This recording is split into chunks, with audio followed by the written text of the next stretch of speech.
Selamat siang dan salam sejahtera bagi kita semuanya. Selamat datang di acara Kunjungan Perusahaan 2020. Apa kabar semuanya? Semoga dalam keadaan baik-baik saja. Dalam situasi new normal ini, jangan lupa untuk tetap menerapkan physical distancing dan juga menjaga kesehatan kalian semua. Gunakan masker apabila kalian bepergian, karena masker Anda adalah keselamatan saya dan masker saya adalah keselamatan Anda. Pepatah mengatakan, tak kenal maka tak sayang. Maka izinkan saya untuk memperkenalkan diri.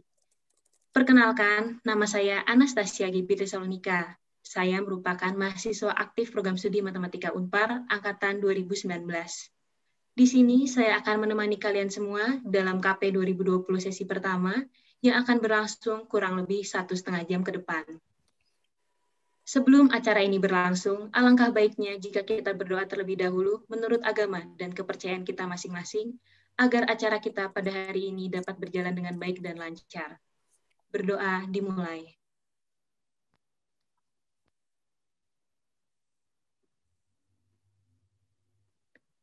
Berdoa selesai.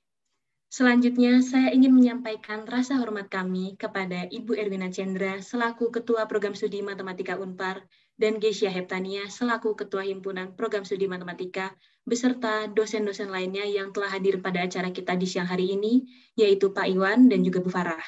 Dan juga tidak lupa yang kami hormati dan juga kami banggakan, para perwakilan dari PT Bursa Efek Indonesia, yaitu Bapak Wiratama Kusuma Ningtyas, selaku Kepala Unit Operasional Sumber Daya Manusia, juga Bapak Irsyad Akmala Mukhtar sebagai Staf Unit Evaluasi Sarana dan Sistem Pengawasan, dan juga Ibu Ira Sintia Rahayu sebagai Staf Unit Pengembangan Pasar yang telah hadir bersama kita pada Zoom kali ini. Perlu saya ingatkan kembali bahwasannya ada beberapa peraturan yang perlu diperhatikan, di antaranya, yang pertama, kami mewajibkan bagi para peserta untuk mengubah format namanya menjadi format yang sudah ditentukan oleh panitia, yaitu peserta spasi, strip spasi, nama depan. Contoh, peserta spasi, strip spasi, GB. Yang kedua, kami juga mengajak teman-teman untuk mengaktifkan videonya dan memakai virtual background yang dibagikan pihak panitia di grup WhatsApp, serta menonaktifkan mikrofonnya. Dan yang terakhir, kami ingin mengingatkan agar para peserta mengikuti acara ini hingga akhir baik sesi pertama maupun sesi kedua, karena di setiap akhir sesi nanti akan dibagikan link absen untuk pendataan yang kemudian akan dibagikan e-sertifikat. Dan juga kami ingin mengapresiasikan kepada peserta yang mengikuti acara ini hingga akhir sesi 2 nanti dengan pembagian door prize berupa voucher OVO senilai Rp100.000 bagi 2 orang pemenang saja. Baik, sebelum dilanjutkan ke sesi perusahaan, terlebih dahulu kita akan mendengarkan kata sambutan dari Ketua Pelaksana Kunjungan Perusahaan 2020 oleh Andi Putra. Kepada Andi Putra, waktu dan tempat saya persilahkan. Oke, baik. Sebelumnya saya ingin mengkonfirmasi apakah suara saya terdengar jelas? Terdengar, Kak. Oke, siap. Thank you sebelumnya, Gaby, atas kesempatan yang telah diberikan. Sebelumnya, selamat siang. Assalamualaikum warahmatullahi wabarakatuh. Salam sejahtera bagi kita semuanya. Shalom, Om Swastiastu, Namo Buddhaya, dan salam kebajikan. Sepertinya tadi perkenalan sudah, ya betul sekali. Nama saya Andi Putra. Di sini saya mewakili seluruh panitia untuk mengucapkan terima kasih terlebih dahulu kepada Ibu Erwina Cendra selaku Ketua Program Studi Matematika Unpar atau yang mewakilinya yang telah hadir bersama kita di dalam Zoom meeting ini. Dan juga saya ingin berterima kasih kepada Ibu Bapak dosen yang sudah menyempatkan waktunya untuk hadir bersama kita juga di dalam Zoom meeting ini. Dan tentunya kami juga ingin mengucapkan terima kasih yang sebesar-besarnya kepada perusahaan-perusahaan yang telah turut serta dan berkontribusi di dalam kunjungan perusahaan 2020 ini, di mana pada sesi pertama ini telah hadir PT Bursa Efek Indonesia yang diwakilin oleh Pak Wiratama, ada Pak Irsyad dan juga Bu Ira. Halo Bu Ira, kembali ketemu lagi setelah geladi kemarin. Ya, terima kasih sekali lagi kami ucapkan kepada perusahaan-perusahaan yang telah menerima proposal kami dan bersedia untuk membagikan ilmunya kepada mahasiswa-mahasiswa Matematika Universitas Katolik Parahyangan. Karena tentunya tanpa perusahaan-perusahaan tersebut acara ini tidak bisa berjalan dengan lancar. Karena sebagaimana mestinya dengan nama acara kita saja merupakan kunjungan perusahaan. Jadi kalau seandainya nggak ada perusahaan, bukan kunjungan perusahaan namanya. Sedikit intermezzo, kunjungan perusahaan ini pada tahun-tahun sebelumnya diadakan secara offline, dan juga kunjungan perusahaan ini sebenarnya adalah kegiatan tahunan yang dilakukan oleh Himpunan Mahasiswa Matematika. Dan pada kunjungan perusahaan sebelumnya juga diadakan secara offline dengan mengunjungi perusahaannya secara langsung, atau dengan kata lain secara offline ataupun tatap muka secara langsung. Sedikit berbeda dengan kunjungan perusahaan 2020 ini, ya, karena berhubung situasi, yaitu pandemi yang melanda Indonesia, bukan hanya Indonesia saja, tapi melainkan seluruh dunia, kita dipaksakan untuk menyesuaikan kondisinya, dan kita harus terbiasa dengan kondisi seperti ini. Walaupun demikian, kunjungan perusahaan 2020, walaupun diadakan secara daring, saya berharap kualitas silaturahmi yang kita jalin pada hari ini tidak akan kalah kualitasnya dengan silaturahmi yang kita jalin apabila secara offline. Mungkin saya rasa cukup sekian yang bisa saya sampaikan, ya, nggak perlu banyak-banyak karena ini bukan inti acaranya. Jadi untuk seluruh para peserta, enjoy acaranya, serap semua ilmu yang ada, dan juga selamat datang kami ucapkan kepada PT Bursa Efek Indonesia di Zoom meeting kita pada hari ini. Baik, sekian yang dapat saya sampaikan, saya kembalikan ke Gaby. Terima kasih. Baik, terima kasih kepada Andi Putra atas kata sambutannya. Selanjutnya akan kembali kita dengarkan kata sambutan dari Gesya Heptania selaku Ketua Himpunan Program Studi Matematika. Kepada Gesya Heptania, waktu dan tempat saya persilahkan. Terima kasih Gaby atas kesempatannya. Selamat pagi Bapak Ibu dosen, Bapak Ibu perwakilan dari Bursa Efek Indonesia, dan nantinya akan ada perwakilan dari PT Sunlight Indonesia. Serta rekan-rekan mahasiswa matematika Unpad sekalian, selamat siang. Setelah sekian lama kunjungan perusahaan ditunda, akhirnya karena pandemi yang terjadi pada saat ini, akhirnya kami dari himpunan serta segenap panitia yang bertugas bisa merealisasikan kunjungan perusahaan ini. Walaupun diadakan secara online, tapi kembali lagi saya ingatkan dan kita harapkan semua bahwa acara ini dapat memberikan informasi bagi teman-teman semua untuk memperluas pengetahuan mengenai dunia kerja secara tepat dan jelas, karena disampaikan langsung oleh narasumber dari kedua perusahaan. Saya juga berterima kasih secara khusus kepada pihak Bursa Efek Indonesia, dan Sunlight Indonesia yang sudah menyediakan waktu untuk berbagi pengetahuan kepada kami di tengah situasi pandemi pada saat ini. Semoga sharing yang disampaikan nantinya dapat bermanfaat bagi kami semua, dan kita juga dapat membangun relasi antara perusahaan dengan mahasiswa yang ada di Matematika Unpar. Paling itu aja dari saya. Terima kasih, kembali ke Gaby. Terima kasih kepada Gesya atas kata sambutannya. Baik para hadirin, selanjutnya kita akan masuk ke acara yang paling ditunggu-tunggu, apalagi kalau bukan penyampaian dari PT Bursa Efek Indonesia. Selama 1 jam ke depan, sepenuhnya acara ini akan saya serahkan kepada Bapak Wiratama, Bapak Irsyad, dan juga Ibu Ira. Untuk waktu dan tempat, saya persilahkan.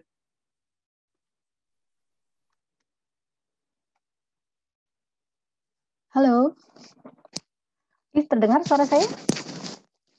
Terdengar, Ibu. Oke, baik. Terima kasih, Anastasia. Oke, baik. Mungkin sebelum Mas Wira mulai, mungkin saya akan sedikit memberikan kunjungan virtual ya kepada teman-teman semua. Tapi sebelumnya, Assalamualaikum warahmatullahi wabarakatuh. Salam sejahtera bagi kita semua. Om Swastiastu, Namo Buddhaya, salam kebajikan. Terima kasih atas kesempatannya sudah mengundang Bursa Efek Indonesia pada siang hari ini. Selamat siang juga saya ucapkan kepada Ibu Erwina Chandra, Bapak Iwan, dan Ibu Farah, Mas Andi untuk ketua kegiatan pada siang hari ini, dan teman-teman dari program studi Matematika Unpar. Semoga teman-teman semuanya sehat selalu ya. Oke, baik. Nah, mungkin saya tidak akan berlama-lama. Semoga teman-teman di sini mendapatkan manfaat ya dalam kunjungan virtual siang hari ini. Oke, mungkin saya izin share screen ya teman-teman semua. Oke.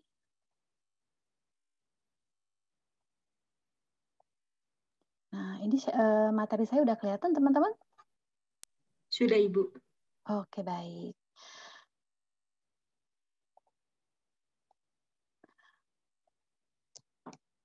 Oke. Nah, mungkin sebelum dimulai mengenai materi karir di pasar modal yang akan disampaikan oleh Mas Wira dan Mas Irsyad, mungkin teman-teman di sini tujuan awalnya kunjungan ke Bursa Efek Indonesia ya. Nah, jadi mungkin teman-teman ada yang belum pernah datang ke Bursa Efek Indonesia ataupun mungkin yang sudah datang ke Bursa Efek Indonesia pasti familiar ya, gedungnya seperti apa, di dalamnya seperti apa. Mungkin pernah datang ke Bursa Efek Indonesia di tahun 2008 gitu ya, atau mungkin sebelumnya masih seperti ini ya teman-teman semua.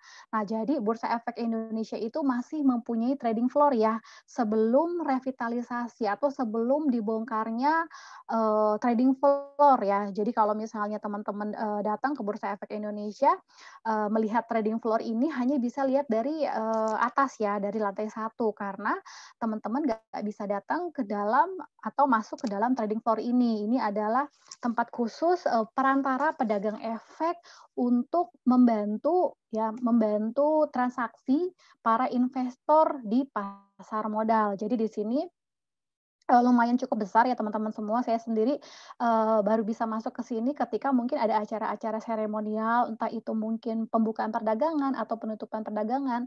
Nah, tapi tiap harinya kita nggak bisa datang ke sini, hanya para trader ya yang ibaratnya yang mampu menjalankan di dalam kegiatan trading floor ini. Oke. Nah, jadi kalau misalnya teman-teman tadi udah lihat Bursa Efek Indonesia sebelumnya seperti apa, ada trading floor. Nah, ketika sudah dimulainya era digital, nah, akhirnya untuk trading floor itu dibongkar ya teman-teman semua. Nah, udah direvitalisasi dimulai tahun 2010. Nah, jadi seperti ini ya teman-teman semua ya. Jadi udah nggak ada yang namanya trading floor lagi. Nah, apa sih yang akan dilakukan atau mungkin apa aja sih di dalam kegiatan yang udah tidak ada trading floor lagi ya. Nah, jadi kalau misalnya udah nggak ada trading floor lagi, teman-teman di sini kita biasanya mengadakan kegiatan-kegiatan kerjasama dengan stakeholder pasar modal, pelaku pasar modal. Nah, ini adalah salah satu contoh seremoni pencatatan perdana perusahaan tercatat ya. Jadi di sini teman-teman semua, kalau misalnya ada yang kunjungan ke Bursa Efek Indonesia sebelum pandemi dimulai, boleh ya nonton di sini. Biasanya dipersilahkan untuk 30 menit sebelum kegiatan dimulai. Nah, kemudian akan dibuka juga untuk perdagangan pertama atau first day trading ya dari perusahaan tercatat tersebut. Biasanya jam 9 pagi ya teman-teman semua. Nah, ini adalah salah satu kegiatan yang dilakukan oleh Bursa Efek Indonesia ketika sebelum pandemi COVID-19. Tapi memang ini adalah era ketika direksi di tahun 2015 sampai dengan 2017. Ini adalah kegiatan musik ya. Jadi nggak selalu yang formal, nggak selalu yang kayaknya apa ya, tegang gitu ya, kegiatan-kegiatan atau yang mungkin yang serius ya, seminar dan lain sebagainya. Ini adalah kegiatan musik yang diperuntukkan bagi pelaku pasar modal.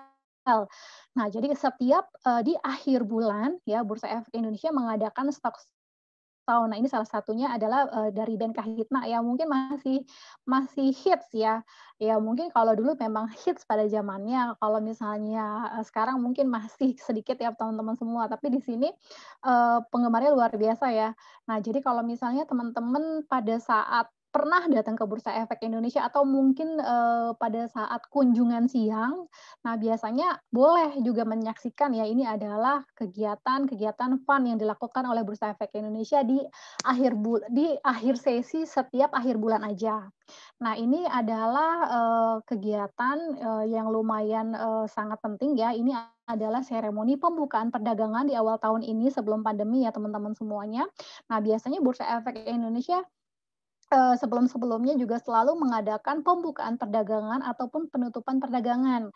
Nah, mungkin di tahun ini kemungkinan masih ada, tapi tetap menerapkan protokol kesehatan dan karena juga Bursa Efek Indonesia atau karyawannya masih work from home, jadi tidak bisa hadir dalam penutupan perdagangan akhir tahun ini. Namun mungkin bagi pejabat-pejabat OJK atau direksi SRO dan mungkin panitia masih diperbolehkan hadir ya, tapi tetap ya dengan protokol kesehatan.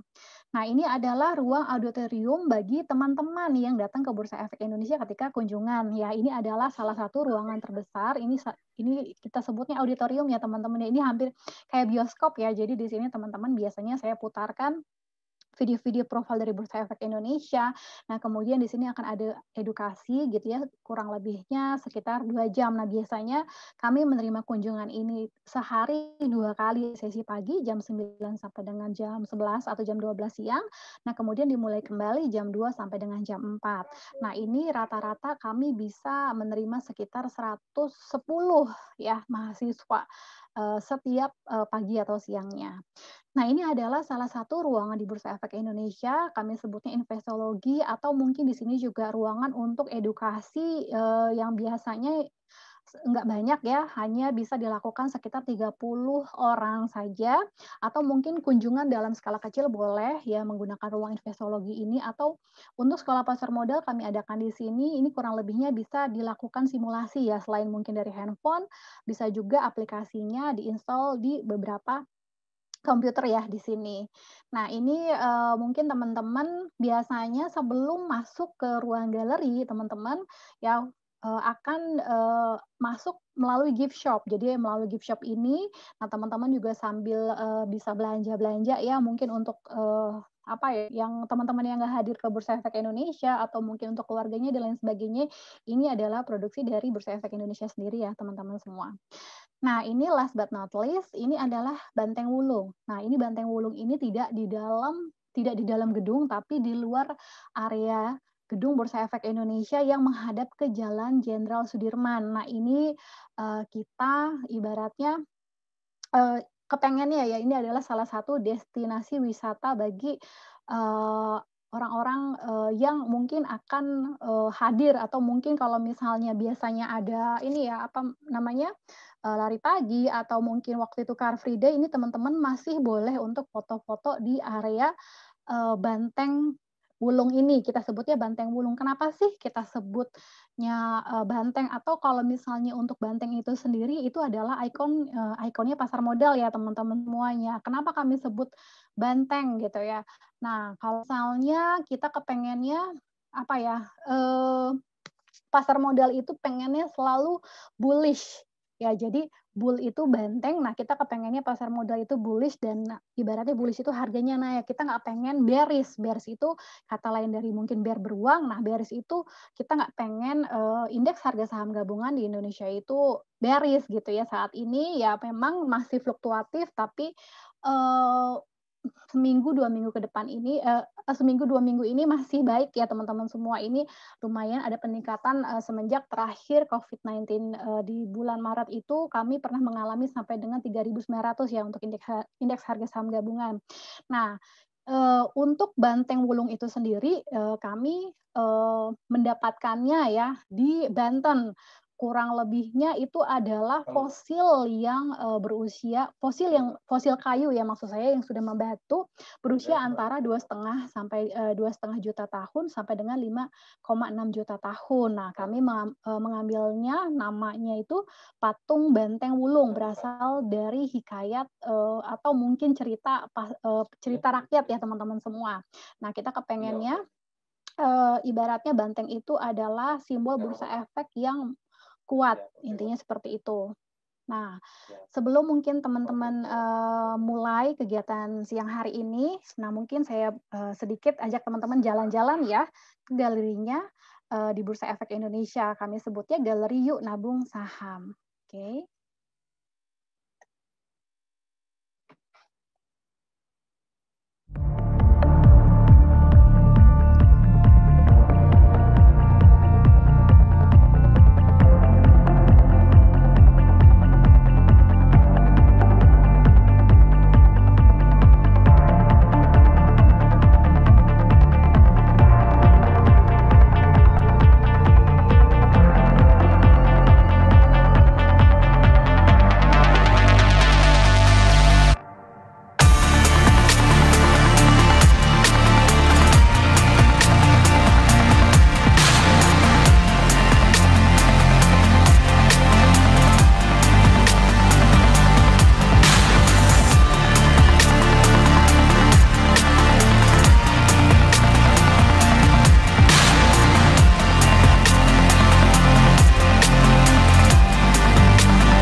Gue bisa nabung sebulan 15 juta.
Oke, baik. Sekian materi dari saya.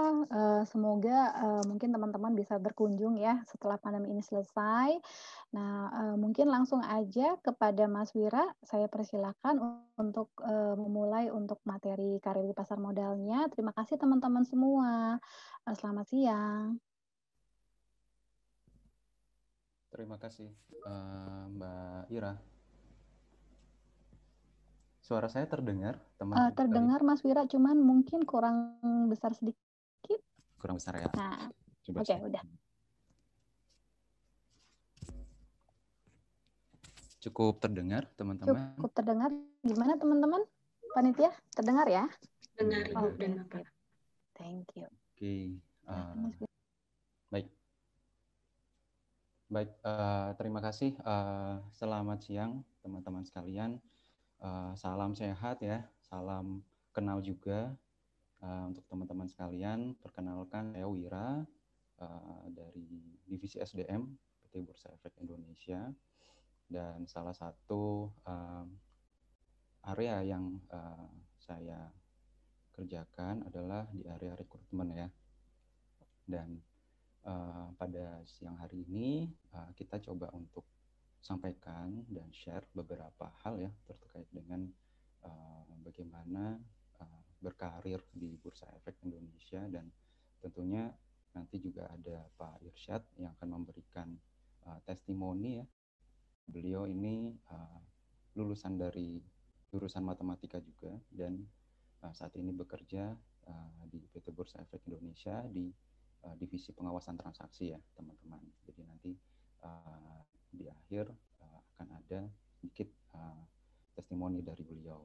Nah, mungkin saya akan coba untuk share materi, dan sebelumnya mungkin sudah sempat saya share ya melalui Mbak Ira untuk materinya. Jadi mungkin saya nggak akan terlalu banyak present, nanti kita lebih banyak diskusi ya teman-teman untuk mengoptimalkan waktu. Dan mungkin ketika saya present, saya mohon izin saya off-kan ya teman-teman, karena beberapa kali ada kendala ketika saya nyalakan videonya.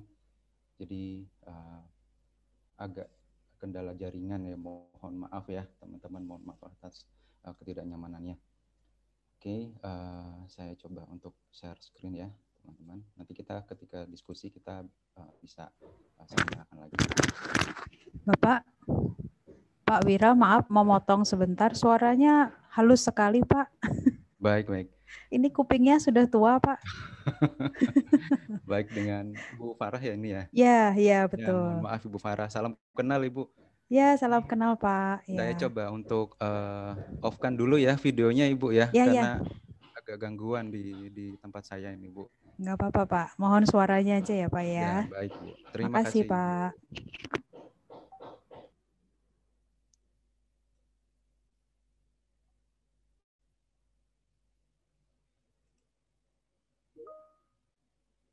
Oke. Sudah terlihat rekan-rekan sekalian? Sudah, Mas Wira. Sudah ya. Oke, saya coba slideshow ya. Baik.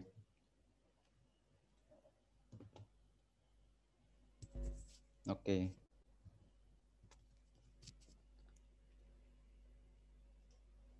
Oke. Jadi terima kasih ya teman-teman sudah mengundang kami juga untuk memberikan sharing terkait dengan career opportunity ya di Bursa Efek Indonesia atau di IDX ya, dan berbagi sedikit mungkin hints ya yang teman-teman bisa consider untuk mendorong pengembangan diri ya selama masa di bangku perkuliahan tentunya. Dan saya yakin juga teman-teman sudah ya paling tidak tahu ya apa itu Bursa Efek Indonesia. Saya sedikit kasih pengantar di awal saja ya teman-teman. Jadi kalau mendengar kata IDX ya atau Bursa Efek Indonesia biasanya mungkin teringat terkait dengan terminologi investasi gitu ya atau saham dan trading gitu ya. Nah secara singkat kami ini sebenarnya adalah sebuah entity yang memiliki peranan sentral di industri pasar modal khususnya. Jadi kami adalah pihak yang ditugaskan oleh undang-undang sebagai fasilitator dan regulator dalam penyelenggaraan perdagangan efek yang teratur, wajar, dan efisien. Nah, ini visi kami. Visi kami adalah menjadi bursa efek yang diakui dengan kredibilitas kelas dunia, teman-teman. Jadi benchmark kami adalah benchmark secara internasional dan bursa-bursa efek lain di negara lain ya.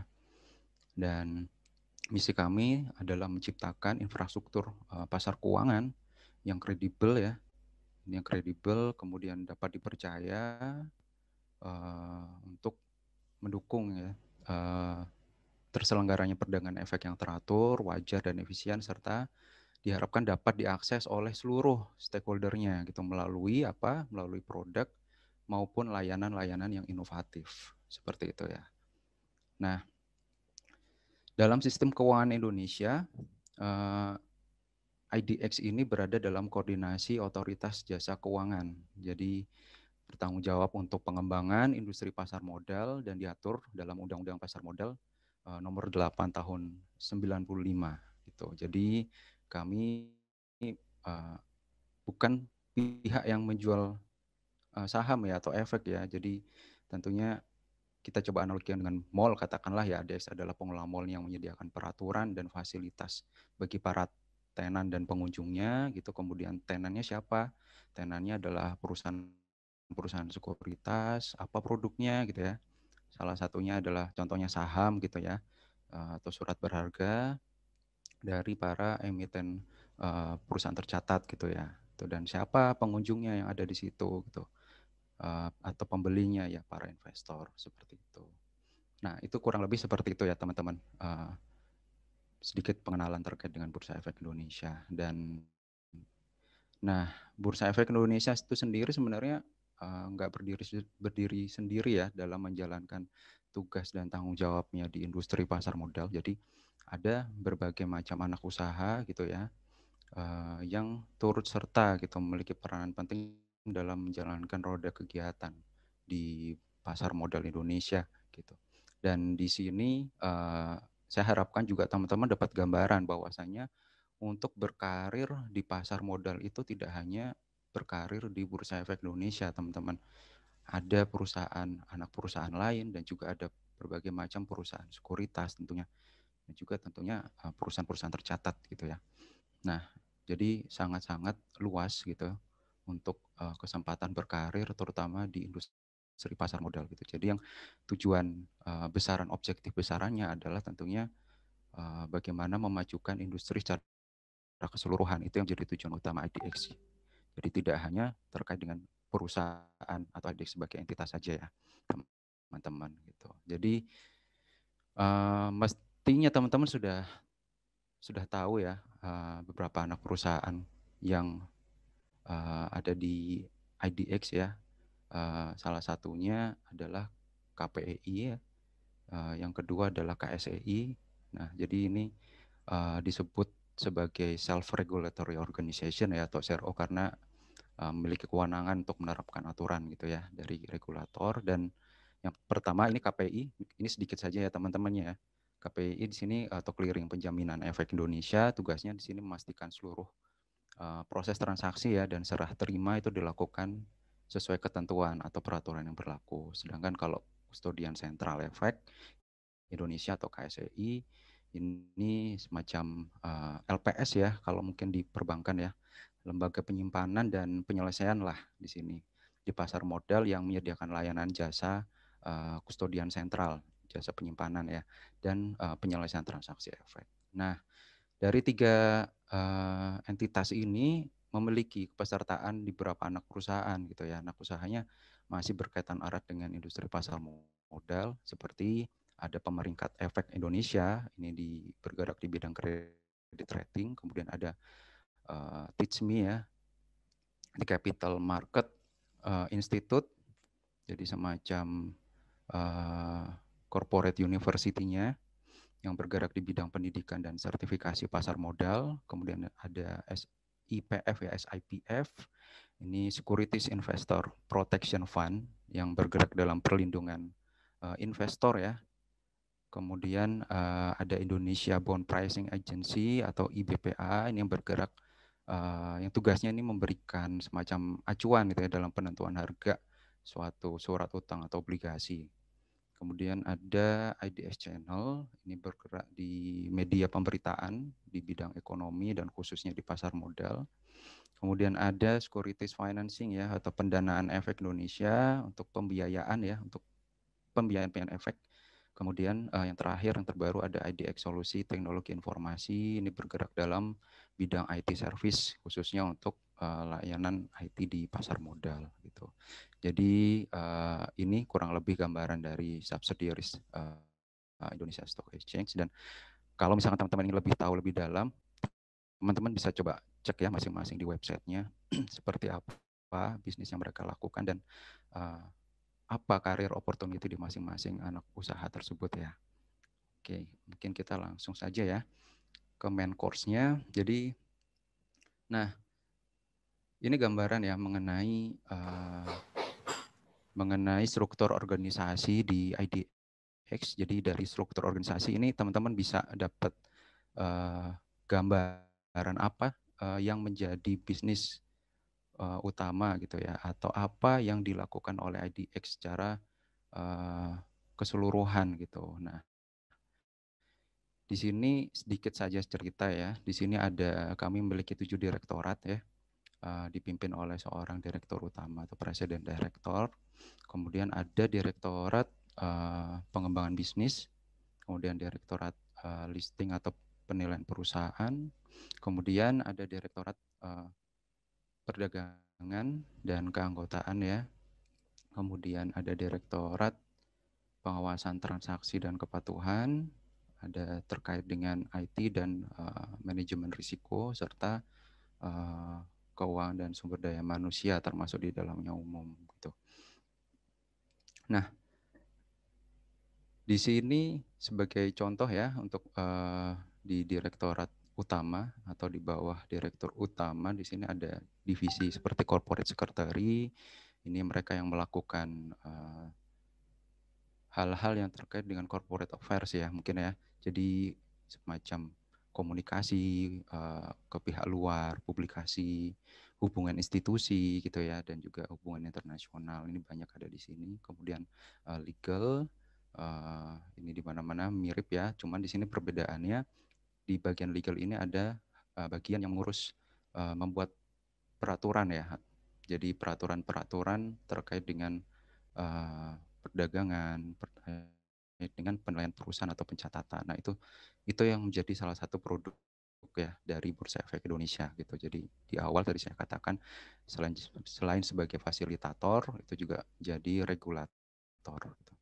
Kemudian ada Corporate Strategic Management and Entities gitu ya. Ini untuk menyusun atau membuat suatu rencana jangka panjang gitu ya, strategic plan, dan dilainkan dengan para entities-nya.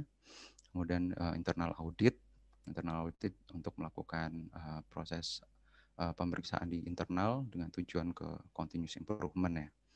Nah, kemudian di direktorat pengembangan bisnis di sini ada riset, kemudian ada pengembangan bisnis itu sendiri, kemudian ada inkubasi bisnis, ada pengembangan pasar. Nah, di pengembangan pasar ini di tempatnya Mbak Ira ya, jadi tugasnya memberikan edukasi, literasi.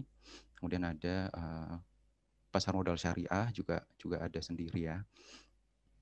Ini tugasnya untuk pengembangan bisnis dan juga pengembangan pasar, tugas dari direktorat ini. Kemudian ada direktorat penilaian perusahaan kalau bahasa Indonesianya, istilah Indonesianya penilaian perusahaan. Kalau di sini adalah direktorat listing ya. Nah, di sini adalah mereka-mereka yang bertanggung jawab untuk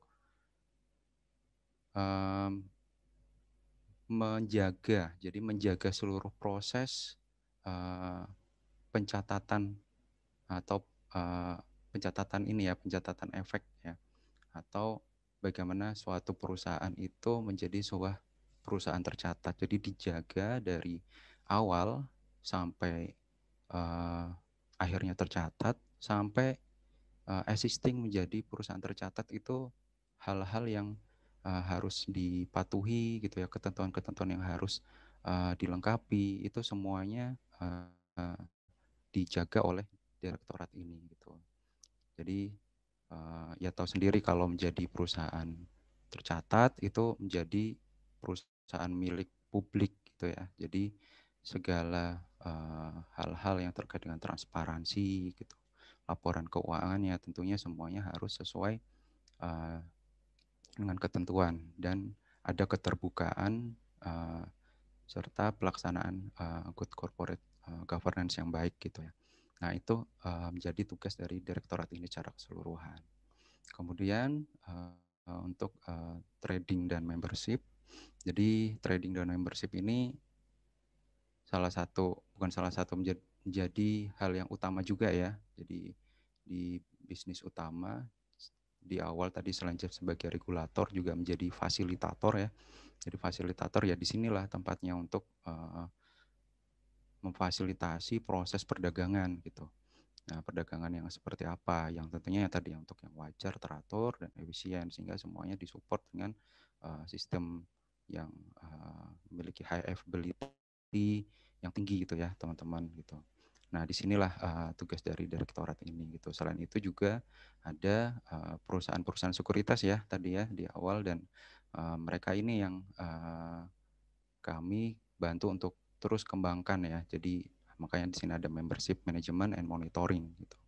Dikembangkan, kemudian dilakukan enforcement juga tentunya untuk ke arah yang lebih baik gitu. Dan juga selain itu kita juga punya data service, jadi bisnis di sisi layanan data dan informasi ya teman-teman. Karena memang di IDX banyak sekali informasi terkait dengan perdagangan itu sendiri yang kita berikan, kita jual juga gitu. Nah, kemudian ada direktorat pengawasan transaksi ya dan kepatuhan. Jadi nah di sini ada member compliance dan market surveillance. Jadi member compliance ini lebih ke arah audit untuk para perusahaan-perusahaan sekuritas yang menjadi anggota bursa kita, dan juga untuk market surveillance adalah yang bertugas untuk memastikan gitu untuk pelaksanaan perdagangan itu sendiri itu berjalan secara teratur ya dan wajar gitu. Jadi dari sini ini semacam intelijen dari IDX untuk melihat, mengawasi apakah ada transaksi-transaksi yang sifatnya atau aktivitas-aktivitas yang sifatnya unusual gitu di market ya, sehingga bisa dieskalasi dan berikan rekomendasi untuk pembuatan keputusan di manajemen seperti itu. Nah, selain itu juga ada IT dan juga manajemen risiko.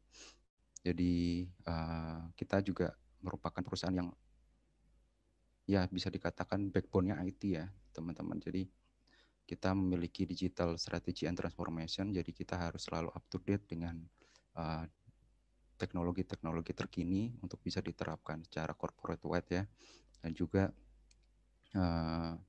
tentunya didukung oleh pengembangan IT serta operational IT ya, baik itu di sisi bisnis maupun di sisi office ya. Nah, tidak hanya itu, kami juga dilengkapi dengan risk management tentunya yang sifatnya lebih ke ini ya, ERM ya, Enterprise Risk Management. Jadi keseluruhan yang dilihat tidak hanya satu atau dua area saja, tapi lebih ke corporate wide juga. Nah, kemudian ada yang terkait dengan finance and human resources. Nah, ini including general affairs. Jadi ini overall di semua corporate ada ya teman-teman ya. Seperti itu. Oke. Nah, jadi kurang lebih gambaran dari apa yang dilakukan ADX secara keseluruhan bisa terlihat ya dari sini, dari struktur organisasi ini. Dan memang kami sebagai entitas ya yang bertanggung jawab untuk pengembangan pasar modal, secara terus-menerus kami melakukan berbagai kegiatan inklusi dan literasi di seluruh Indonesia gitu. Nah, seiring dengan hal itu, nah ini contohnya ya, kita juga membangun berbagai macam channeling gitu ya.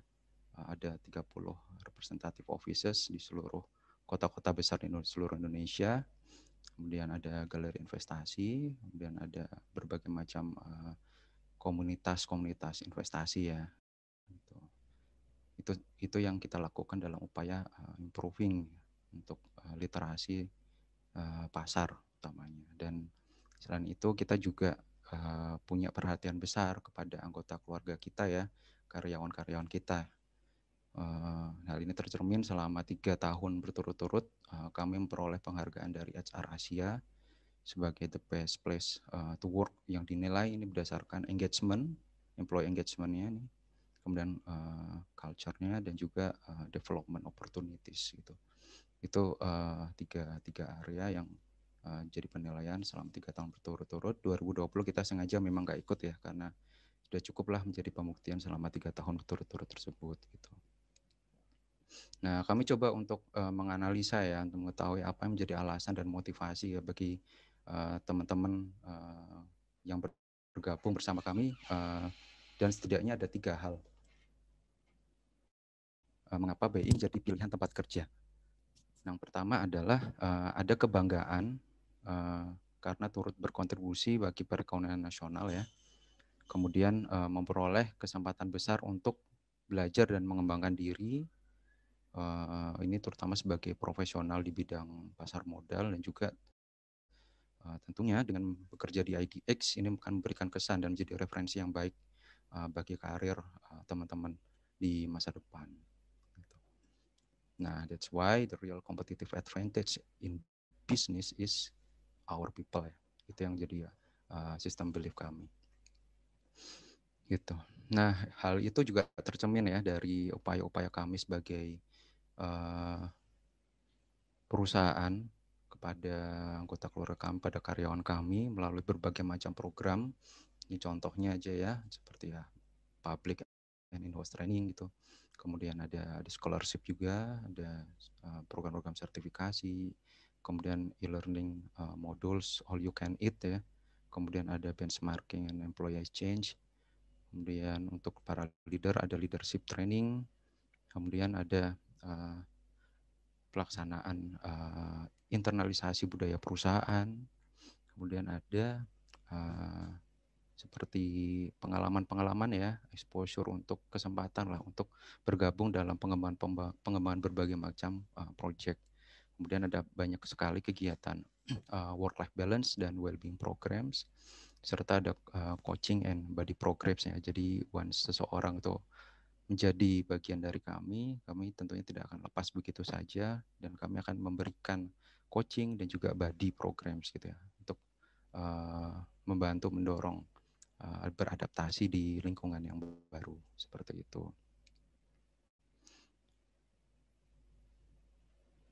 Oke. Nah, setidaknya di sini kami ada 4 kombinasi ya aspek yang kami gunakan sebagai pondasi bagi seseorang ya, seorang karyawan ya untuk membentuk profil diri yang sukses. Jadi ini adalah istilahnya adalah success profile yang terdiri dari 4 kombinasi yang kami coba untuk terapkan dari proses sejak mulai dari awal sampai pun masuk di dalam IDX ya, dalam perusahaan. Jadi ya knowledge ya, yang pertama knowledge tentunya. Jadi teman-teman ini menjadi dasar ya, dasar utama. Knowledge ini adalah terkait dengan tangible knowledge-nya ya, yang formal knowledge-nya, misalkan terkait dengan ya matematika gitu ya misalkan ya, atau yang lain-lain accounting, finance gitu, yang diperoleh dari tentunya dari universitas atau kampus ya, atau lembaga-lembaga formil lainnya gitu. Kemudian, nah ini kurang lebih gambaran lah apa yang dibutuhkan di IDX ya. Ini contohnya nih, tentunya accounting, manajemen, finance, marketing, kemudian ada hukum, statistik atau mathematics, kemudian ada economics tentunya. Kemudian selain itu di sisi IT kita cukup banyak cabang ilmunya ya, yang dari sisi kami juga kami butuhkan. IT security, data science, banyak sekali IT arsitektur. Ini sebenarnya yang teman-teman harusnya sudah punya ya sebagai mahasiswa jurusan matematika, harusnya teman-teman sudah punya, dan sekarang bagaimana teman-teman coba untuk optimalkan nih, teman-teman coba untuk fokus agar ya ini salah satu part yang jadi poin untuk penilaian kami ya ketika pertama kali masuk. Ada suatu CV datang atau apply gitu ya, pasti tentu kita akan melihat di awal adalah knowledge-nya ini gitu. Ya itu terbukti dari misalkan prestasi di kampus ataupun transkrip nilainya seperti apa gitu ya. Jadi ini yang paling dasar, yang paling basicnya ya teman-teman. Nah kemudian adalah yang lain adalah kompetensi gitu. Selain knowledge yang dari formil tadi, tentunya saya harapkan juga teman-teman punya atau mengembangkan, lebih ke arah mengembangkan, mengayakan lagi kompetensi-kompetensi yang dimiliki gitu. Kalau di IDX tentunya kita aspeknya adalah punya kemampuan di sisi financial analysis, kemudian capital market regulation, exchange rules gitu ya. Kemudian capital market products gitu. Jadi kalau misalkan ketika interview kamu tahu apa tentang IDX gitu, kamu tahu apa tentang produk-produk di Bursa Efek Indonesia gitu ya. Nah itu bisa, saya harapkan bisa benar-benar menjelaskan dengan baik ya. Dan itu informasinya sangat-sangat mudah dan terbuka gitu. Jadi saya selalu pesan ini sih ke para kandidat ya. Dan saya sangat menyayangkan kalau misalkan mereka nggak bisa menjawab hal ini dengan baik gitu. Kemudian untuk kedepannya juga teman-teman juga selalu update gitu ya, skill-skill atau pengetahuan-pengetahuan yang lainnya. Kalau di IDX sendiri dari kami yang dibutuhkan ke depan seperti digital and automation ya, udah jelas. Kemudian blockchain, syariah, money market maupun forex ya. Itu yang sedang kita coba untuk kembangkan untuk kebutuhan ke depan gitu. Kemudian selain itu juga di sisi behavioralnya teman-teman. Jadi itu hal yang kami lihat ini sebagai hints ya teman-teman ya. Dan saya yakin nggak hanya di IDX saja ya, mungkin di perusahaan-perusahaan lain atau entitas lain atau lembaga lain juga memiliki nilai-nilai yang sama gitu ya untuk untuk proses di awal maupun ketika implementasi di internal gitu. Nah ini sih sebenarnya yang semacam integrity, building trust, strive for excellence-nya gitu ya, customer fokusnya. Ini paling tidak 4 aspek core kompetensi yang kita prasyaratkan dan kita kembangkan terus gitu ya di internal perusahaan gitu.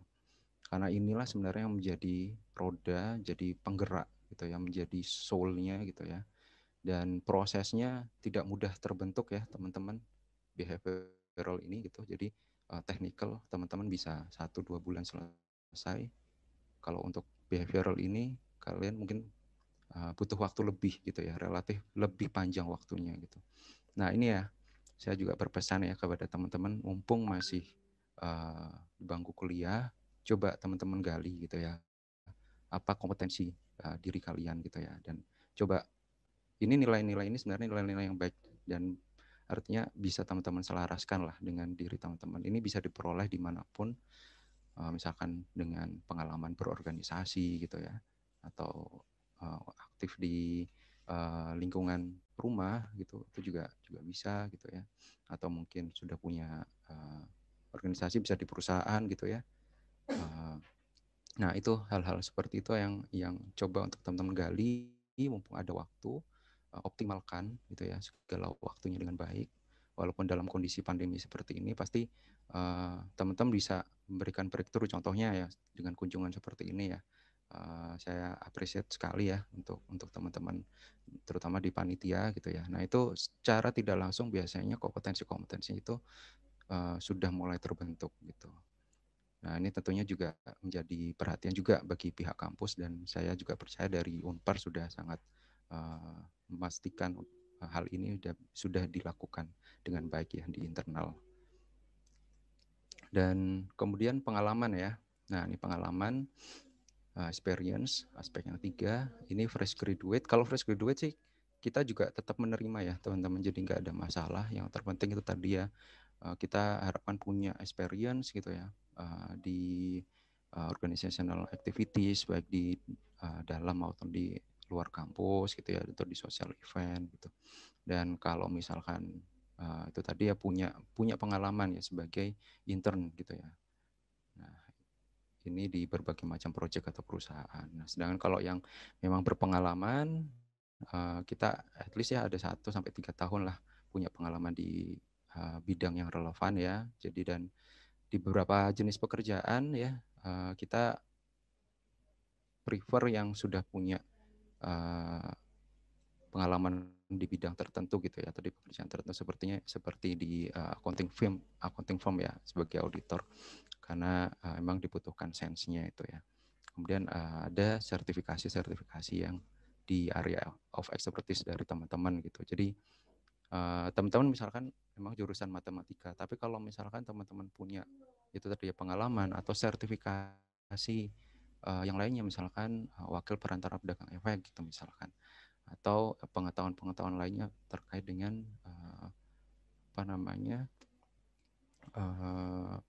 rules dari capital market gitu ya. Nah, itu coba teman-teman kembangkan gitu. Kalau misalkan memang sudah punya niat ke arah ingin berkarir gitu ya di manapun, katakanlah contohnya di Bursa Efek Indonesia. Nah, dari awal teman-teman baiknya sudah punya plan gitu, apa aja yang teman-teman scan, apa aja dari diri saya yang masih belum, dan apa sih kira-kira idealnya seperti apa. Coba untuk lakukan gap analysis ya teman-teman. Jadi dari gap analysis itu turunkan lagi ke objektif dan strateginya gitu. Nah, dilakukan dengan secara konsisten dan disiplin gitu. Jadi dengan seperti itu juga saya kira bisa untuk mencapai apa yang menjadi tujuan di utamanya gitu ya, yaitu misalkan berkarir di pasar modal Indonesia. Dan itu sih seperti itu ya teman-teman. Nah, selain itu juga personal attribute gitu ya. Ini kita juga akan melihat dari sisi teamwork-nya ya, integrity, kemudian profesionalitasnya, service excellence-nya, dan ini personal attribute-nya hampir mirip ya dengan yang tadi. Jadi ini memang dibentuk ya, jadi ada sistem belief gitu ya dari masing-masing personal yang terbentuk. Nah, ini yang memang sangat-sangat dibutuhkan malah, karena ini menjadi penggerak utama gitu dalam seseorang itu bisa menjadi orang yang sukses gitu. Nah, itu teman-teman kurang lebihnya ya. Kalau untuk ini beberapa hints yang coba saya rangkum dan coba saya share ke teman-teman sekalian, dan saya harapkan juga kalau misalkan ya teman-teman mungkin dari matematika, tapi silakan untuk coba untuk menggali lagi apa yang bisa menjadi kesukaan ya atau minat gitu, dan juga apa yang ingin teman-teman kembangkan gitu. Kalau memang sudah punya tujuan utama, tujuan besarnya nanti saya ingin bekerja atau ingin berkarya di industri apa, nah itu coba teman-teman turunkan menjadi tindakan-tindakan yang bisa mendukung ke arah sana ya tentunya teman-teman. Seperti itu. Nah, ini terkait dengan career information-nya ya, tentunya bisa dilihat di website. Saya nggak akan banyak informasi di sini. Kemudian selain itu kita juga punya ADX internship program, jadi memang terbuka ya bagi siapa saja karena ini sifatnya sebagai CSR. Kita ingin memberikan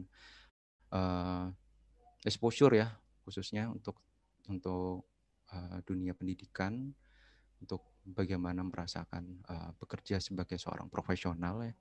Dan selain itu tentunya di IDX memang sampai saat ini masih kami buka sebenarnya, dan kebetulan memang masih kami agak batasi ya teman-teman, karena memang kebutuhan tidak terlalu tinggi dibandingkan dengan masa-masa yang sebelumnya, namun tetap kami akan buka sepanjang tahun untuk internship program ini gitu ya. Jadi kalau di IDX sendiri sedikit saya jelaskan, internship programnya adalah 3 bulan. Kemudian nanti di situ akan ada beberapa pengenalan dan juga kami akan berikan mentor untuk mendiskusikan gitu apa atau objektif apa yang ingin diperoleh gitu selama masa internship. Selain itu kami juga akan memberikan sekolah pasar modal gitu. Jadi teman-teman harapannya dapat informasi pengetahuan terkait dengan sekolah pasar modal. Nah, selain itu juga ada sharing session oleh masing-masing interns. Jadi interns yang ditempatkan misalkan di divisi A atau divisi B bisa saling sharing gitu apa yang dilakukan di sana gitu, dan apa yang tugas yang dilakukan atau dilaksanakan gitu. Jadi masing-masing bisa saling tukar informasi dan pengetahuan gitu, walaupun tidak tidak interns di tempat itu secara langsung ya. Nah, selain itu juga ada sharing session oleh IDX employee. Jadi kita undang beberapa profesional ya, praktisi-praktisi di IDX untuk memberikan berbagai macam sharing ya, dengan berbagai macam topik. Seperti itu teman-teman. Nah, ini sih kurang lebihnya untuk internship, juga bisa dilihat di website ya, teman-teman bisa cek seperti itu. Nah, oke. Kemudian ini adalah berbagai macam kegiatan ya yang terkait dengan work-life balance-nya. Banyak sekali aktivitas-aktivitas untuk tentunya mendorong atau meningkatkan kembali ya semangat untuk bekerja dan juga kolaborasi ya antar sesama karyawan. Kemudian nah ini contoh-contohnya ya, event-event ini juga banyak sekali kita lakukan ya, seperti itu. Oke, mungkin itu ya dari saya teman-teman. Selanjutnya mungkin saya sedikit saya persilakan ke Pak Irsyad untuk sedikit memberikan informasi atau testimoni bagaimana seorang lulusan ya dari jurusan matematika bekerja di IDX, dan nanti teman-teman juga bisa dapat insight mudah-mudahan dari situ. Terima kasih teman-teman.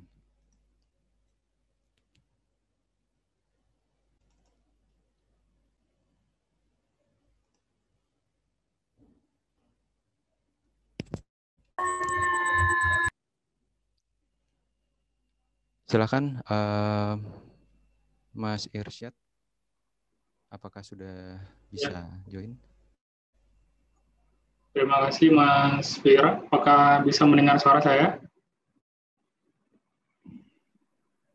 Kedengaran Mas Irsyad? Dengar ya. Saya izin share materi ya.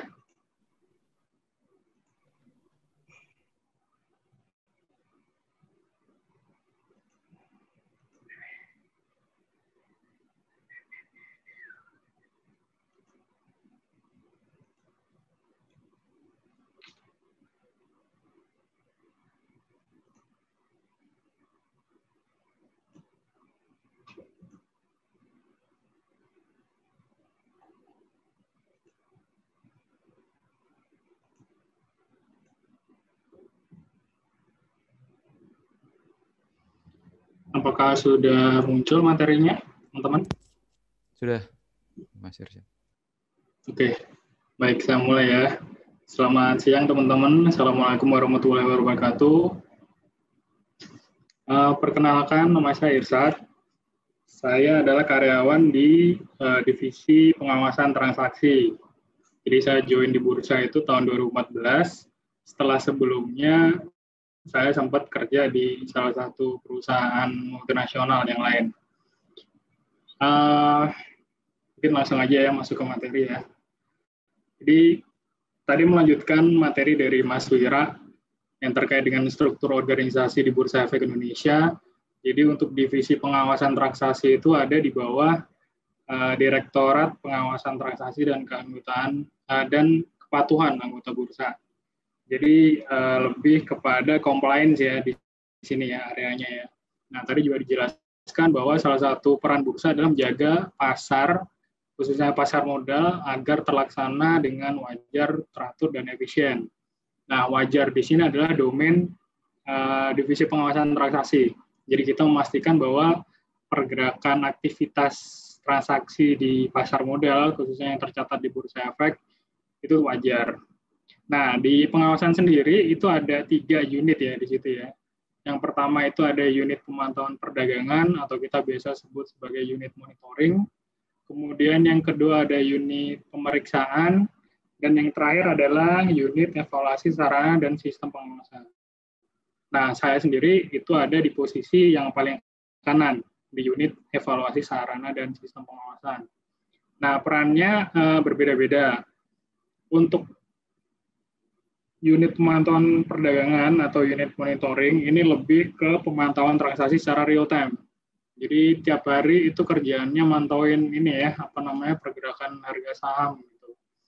Nah, misalkan ada sesuatu yang mencurigakan atau tidak wajar, itu akan disiapkan laporan-laporan, kemudian jika perlu akan dilakukan suatu tindakan. Nah, tindakan pengawasan itu, kalau teman-teman sering dengar ya di publik atau apa, itu adalah salah satunya suspensi. Jadi penghentian sementara perdagangan salah satu saham atau emiten. Atau ada juga sebelum suspensi itu kita lakukan namanya UMA ya. Jadi pengumuman unusual market activity untuk menginformasikan kepada publik bahwa saham tersebut ada nih pergerakan yang tidak wajar.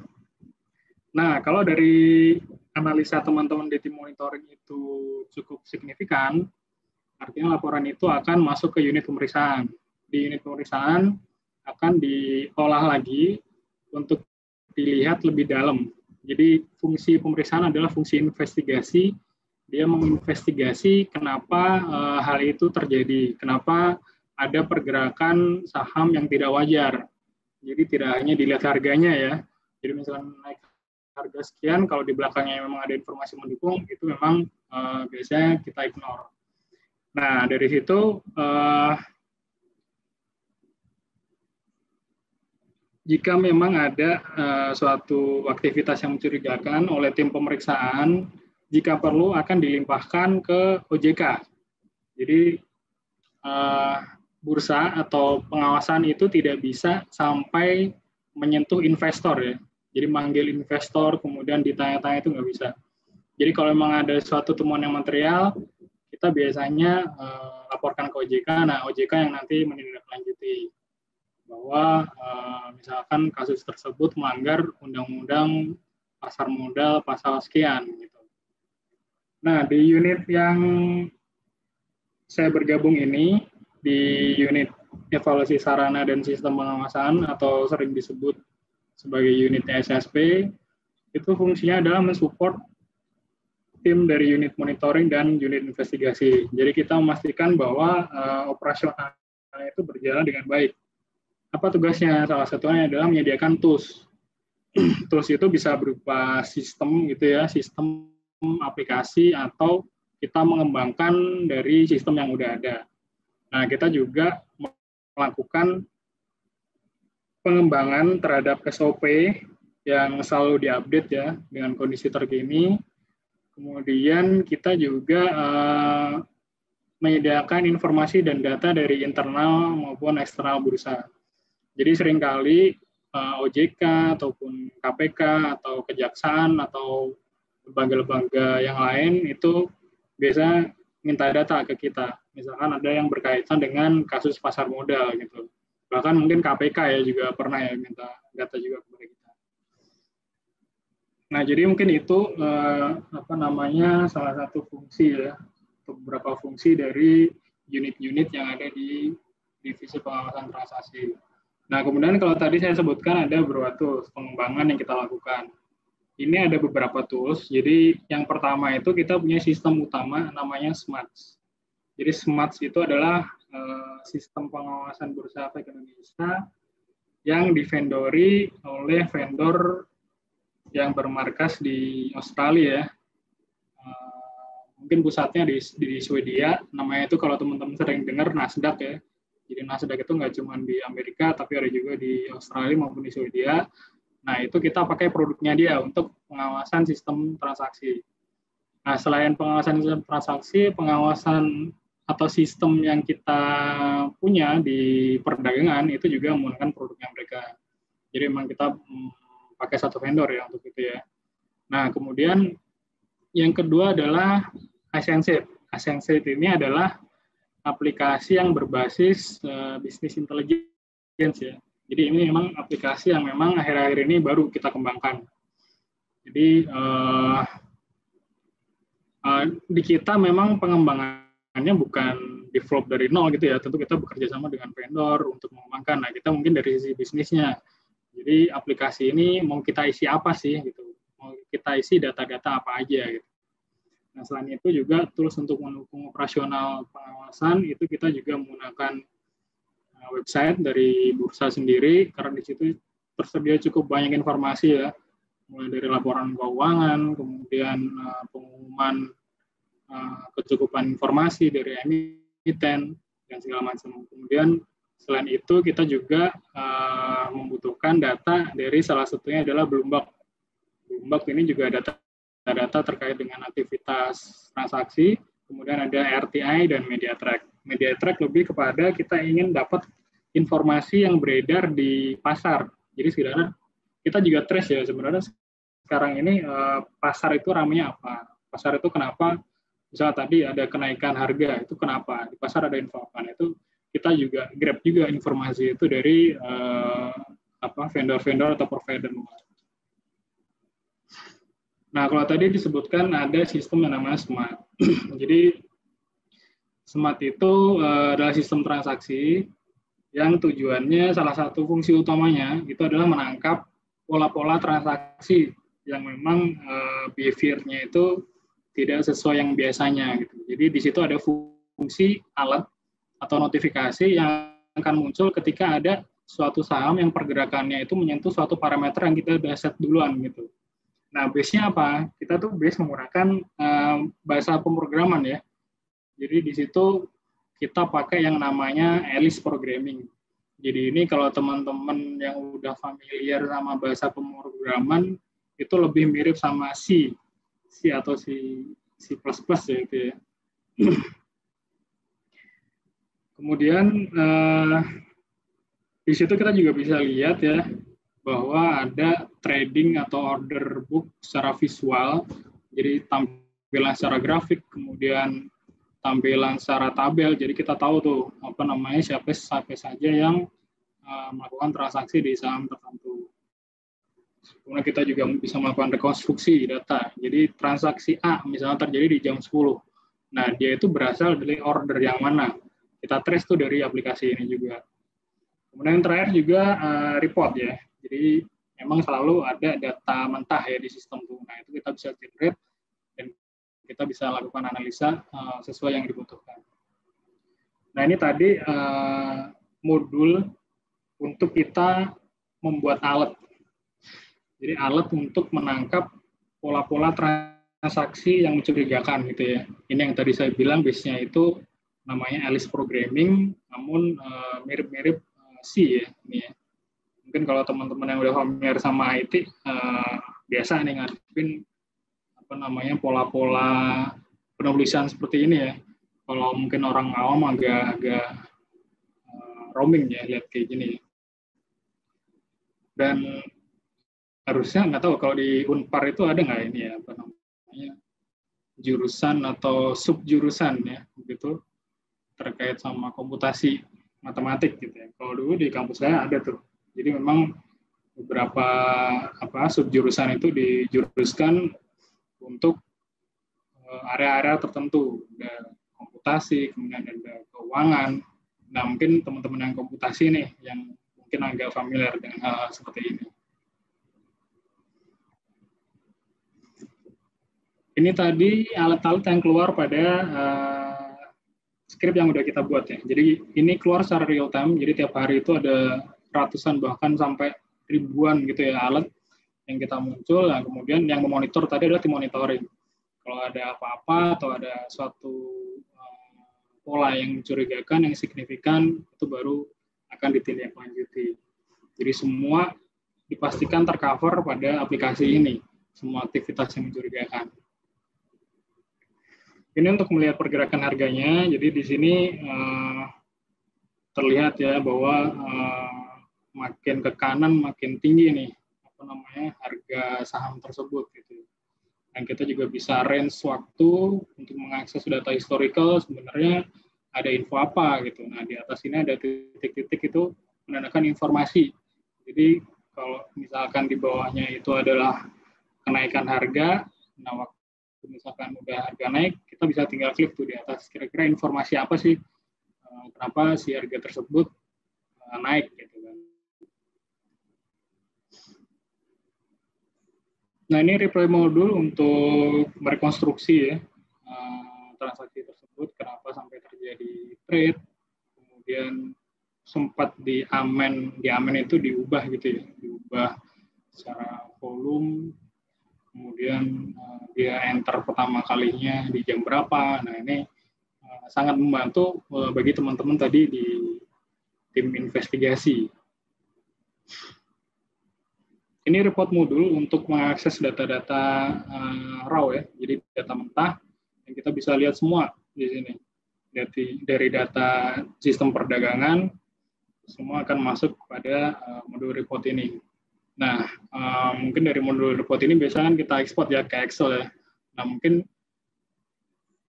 skill untuk pengolahan Excel juga akan lebih baik jika udah punya gitu ya. Karena data-data yang kita olah ini bukan data 100 atau 1000 ya, tapi sampai jutaan biasanya ya.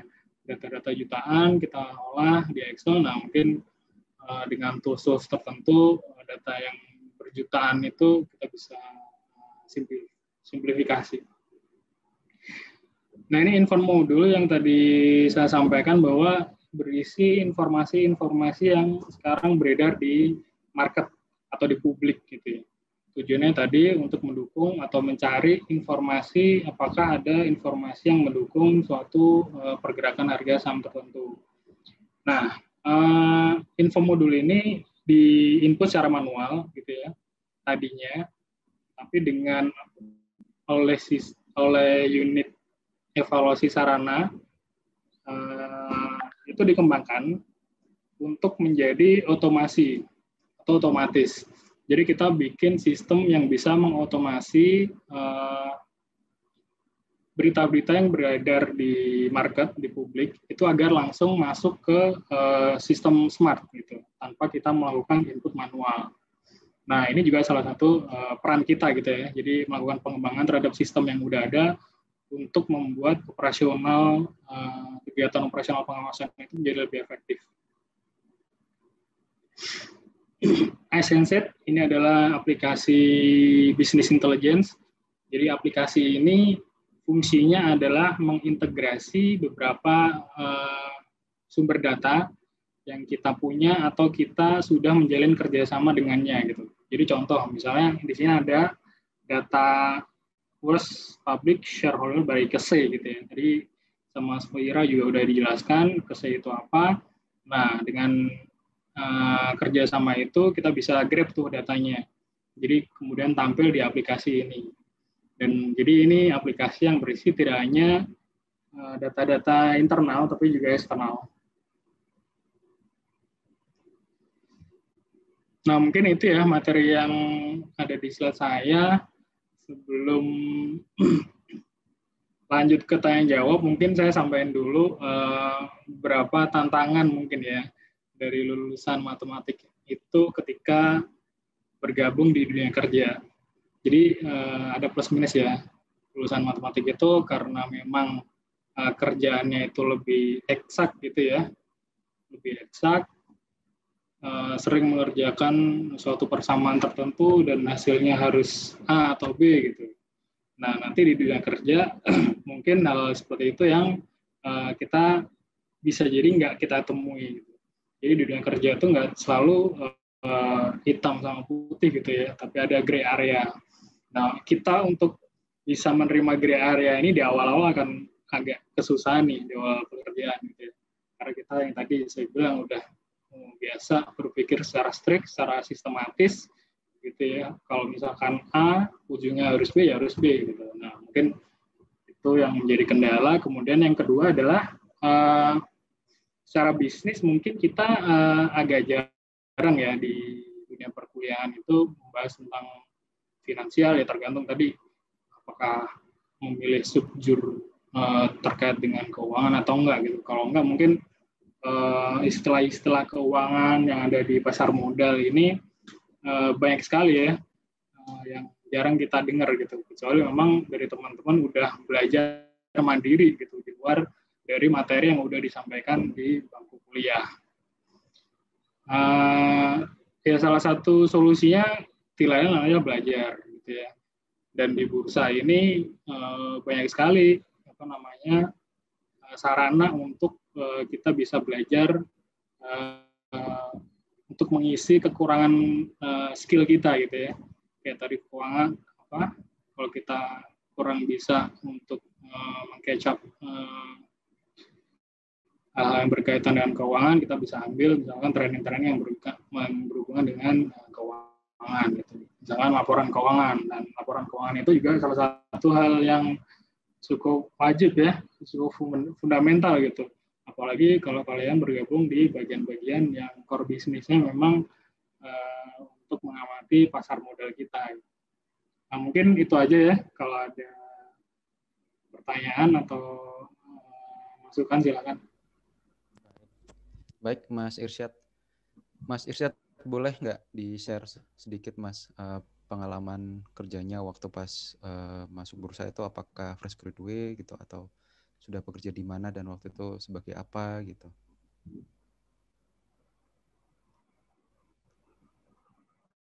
Ya, kalau di bursa kebetulan ini adalah perusahaan kedua ya. Yang pertama itu saya kerja di Astra.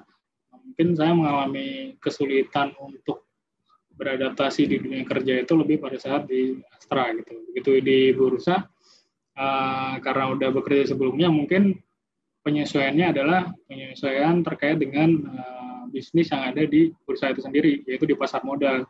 Jadi saya belajar lagi tuh terkait dengan pasar modal gitu kan, istilah-istilah saham, kemudian karena memang di bursa ini kan unik gitu ya bisnisnya. Jadi kita nggak bisa dapatkan pelajaran yang kita dapat bursa ini di tempat lain di Indonesia gitu. Karena di Indonesia cuma ada satu bursa efek Indonesia gitu. Jadi kalaupun kita di luar itu sebelumnya udah bekerja misalkan di bidang yang sama yaitu keuangan, tapi di bursa itu tetap banyak sekali hal-hal yang baru yang ada hanya di bursa. Mungkin itu Mas Wira.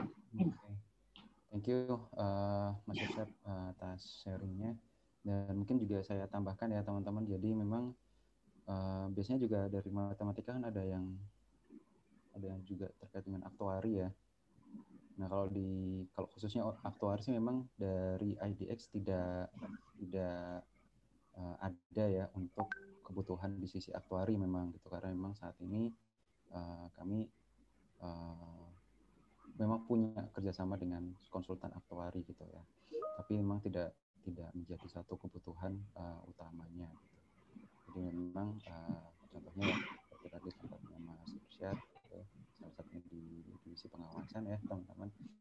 Jadi selain yaitu yang statistik atau matematika gitu, jadi memang kemampuan teman-teman di jurusan matematika tentunya kemampuan dalam sisi pengolahan data ya, kemudian bagaimana untuk menganalisa data tersebut.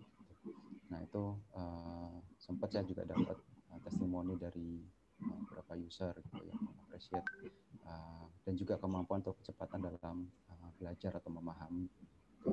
Itu yang beberapa user itu memberikan testimoni tersebut gitu, terutama untuk teman-teman di jurusan matematika, karena memang banyak sekali katakanlah kompetitornya ya teman-teman ya, dari finance juga ada gitu, dari accounting juga ada gitu, yang memang ada beberapa part itu memang beririsan untuk ilmu keilmuannya ya, dan juga dari IT juga ada gitu. Jadi memang yang dilihat sebenarnya seutuhnya. Jadi profilnya gitu, yang tadi saya sampaikan di awal adalah success profile gitu, jadi profil diri seseorang yang seutuhnya seperti apa. Jadi memang nggak hanya kemampuan dari sisi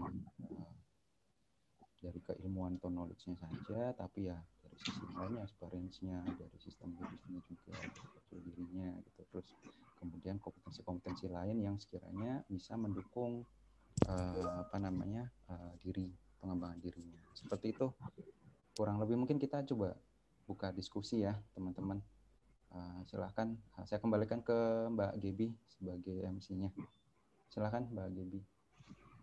Oke, baik, terima kasih atas penyampaian dari perwakilan PT Bursa Efek Indonesia yang luar biasa sekali. Ngomong-ngomong nih Pak dan Bu, keren banget gedung perusahaannya ya. Sayang banget karena pandemi ini kita nggak bisa langsung hadir ke PT Bursa Efek Indonesia yang luar biasa itu. Semoga di lain waktu kita bisa bertemu secara tatap muka ya Pak dan Bu. Karena ini sudah waktunya sesi tanya jawab, dari tadi kan pasti teman-teman udah nggak sabar yang ingin bertanya mengenai PT Bursa Efek Indonesia. Maka dari itu, bagi yang ingin bertanya, dipersilahkan untuk menggunakan fitur raise hand yang ada di Zoom ini dengan membuka partisipan, lalu klik raise hand yang ada di sana, dan nanti akan saya pilih untuk bertanya. Dipersilahkan bagi yang ingin bertanya.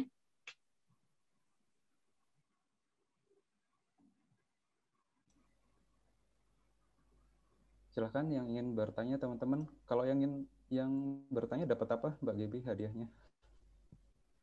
Dapat pengetahuan tentunya Pak. Mungkin dari Bu Farah mungkin nanti dikasih.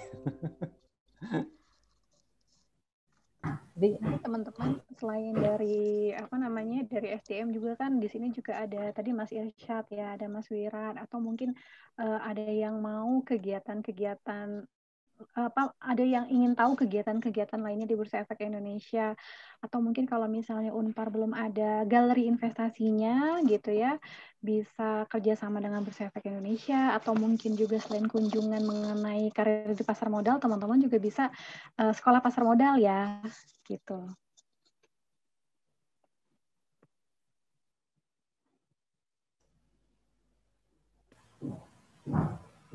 Belum ada yang nanya ini? Belum Ibu.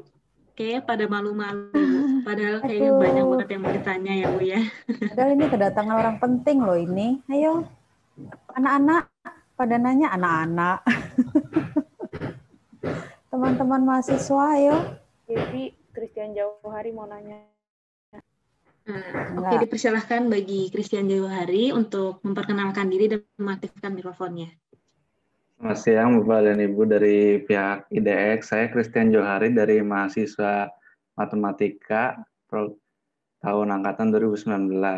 Saya ingin bertanya, kan tadi sempat dijelasin upcoming skill yang diperlukan itu ada blockchain gitu kan. Ada memungkinkan nggak sih Bursa Efek Indonesia itu menerapkan sistem blockchain pada transaksi-transaksi perharinya kan? Kalau bisa penerapan blockchain itu kan sangat berguna bagi operasional dan juga seluruh transaksinya kan lebih dipermudah gitu. Terima kasih. Terima kasih Christian Jauhari. Mungkin saya bukan orang yang tepat ya untuk menjawab hal ini gitu. Cuman mungkin saya akan kasih sedikit pandangan saja yang memang blockchain ini memang sangat membantu ya untuk prosesnya, dan saat ini memang kami sedang mengkaji ya dari tim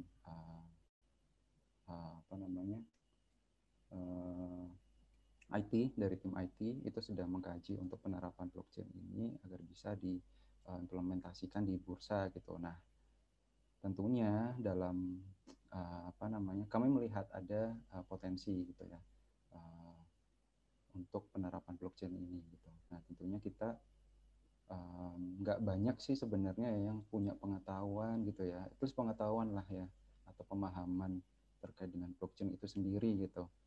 Nah, kalaupun memang ada, mungkin hanya di area atau di kelompok-kelompok atau di circle tertentu gitu ya. Dan itu sih sebenarnya yang tadi saya katakan di awal, lebih ke arah message-nya adalah teman-teman update dengan pemahaman atau pengetahuan yang memang sifatnya itu benar-benar baru gitu. Nah, itu menjadi satu nilai tambah gitu. Tadi saya salut sih, appreciate juga kalau dari Christian Jauhari punya pengetahuan ya terkait dengan blockchain, hingga tinggal di down lagi gitu ya pengetahuannya, sehingga nanti itu bisa menjadi nilai tambah tentunya ya, selain dari kemampuan dari sisi matematikanya gitu. Nah, kalau misalkan ditanya blockchain memungkinkan untuk diterapkan, ya memungkinkan gitu. Buktinya juga kita juga membutuhkan kompetensi itu gitu. Nah, itu mungkin saya akan jawab secara dari perspektif yang lain ya, Christian gitu. Mungkin Mas Irsyad mungkin bisa membantu menambahkan agar lebih komprehensif, Mas.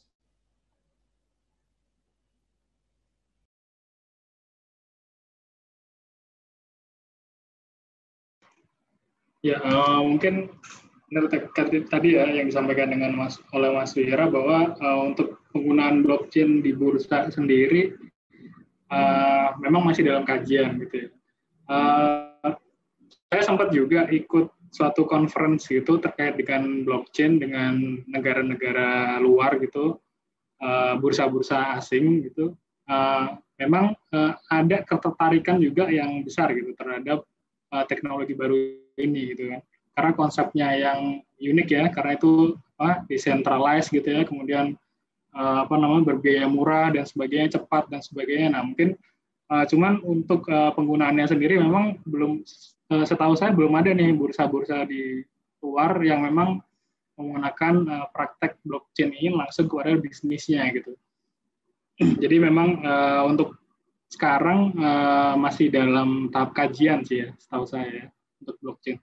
Tapi itu dia, tidak menutup kemungkinan bahwa ke depan ini blockchain akan digunakan oleh bursa gitu ya.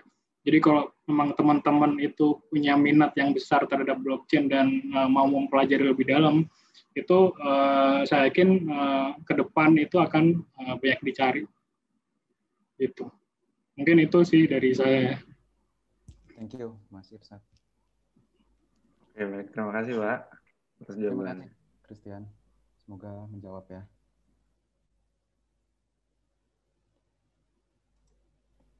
Oke, pertanyaan kedua. Kayaknya kita lihat dari peserta dulu nih ya, dari Kameliana Novita. Dipersilakan mengajukan pertanyaannya. Ya, terima kasih kepada Gaby telah dikasih kesempatan. Selamat siang semuanya, saya Meliana, saya angkatan 2018. Tadi di materi Pak Wiratama sempat saya lihat ada scholarship untuk beasiswa yang bachelor ya. Boleh ditanya, mau nanya dong itu gimana, maksudnya sistemnya atau rules-nya, caranya gimana gitu loh Pak. Oke. Baik, terima kasih Meliana. Jadi mungkin sedikit saya tambahkan ya untuk beasiswa ini. Suara saya terdengar kan ya teman-teman ya. Untuk beasiswa ini diberikan kepada khususnya karyawan IDX ya. Jadi yang dimaksud pemberian beasiswa ini kepada karyawan IDX. Jadi untuk internal, jadi untuk pengembangan, tujuannya adalah untuk pengembangan karyawan di internal gitu ya. Jadi katakanlah ada yang terakhir lulusannya D3 gitu, kita akan berikan beasiswa jadi S1 misalkan ya.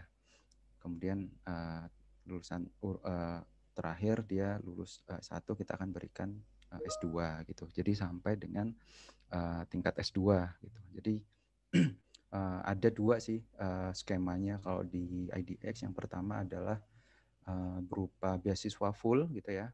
Beasiswa full jadi 100% itu diberikan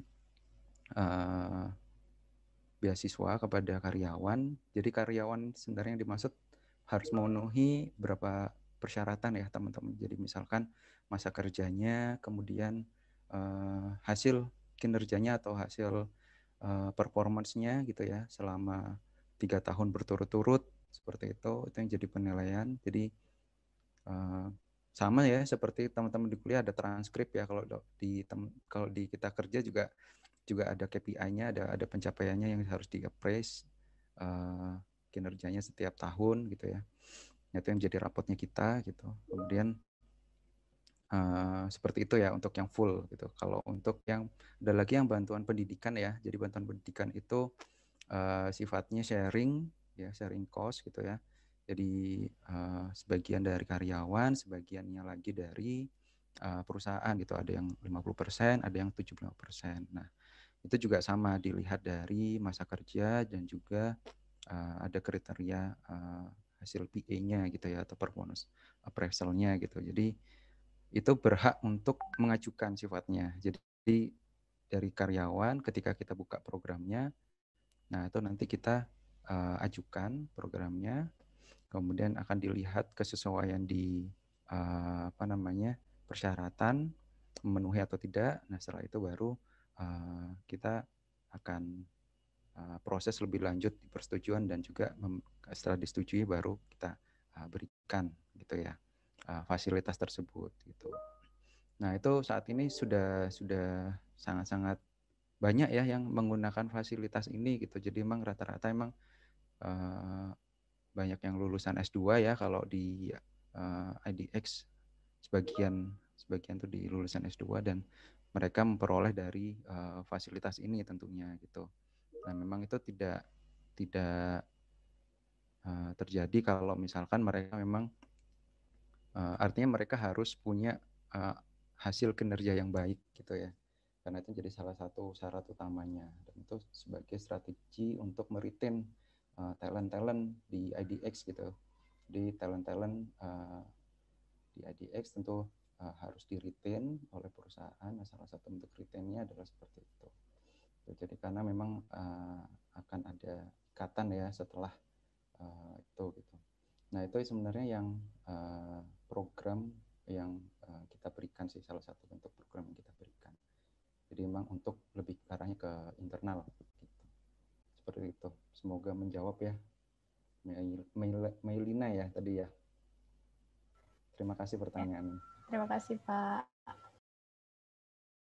Oke, baik. Terima kasih. Kemudian untuk pertanyaan ketiga kayaknya mau kasih ke Richard Reinhardt. Boleh dinyalakan mic-nya.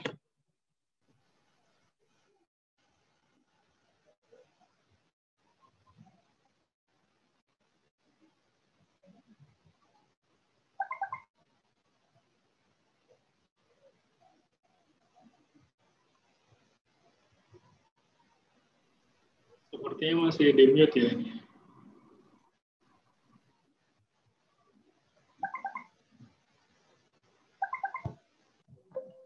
Cek, apakah suara saya terdengar?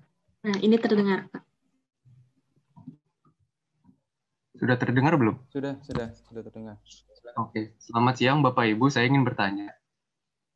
Sebelumnya perkenalkan nama saya Richard. Jadi pertanyaan saya adalah dalam merekrut karyawan baru atau mungkin fresh graduate yang ingin mendaftarkan diri di perusahaan IDX, hal-hal apa saja yang lebih diutamakan itu Pak?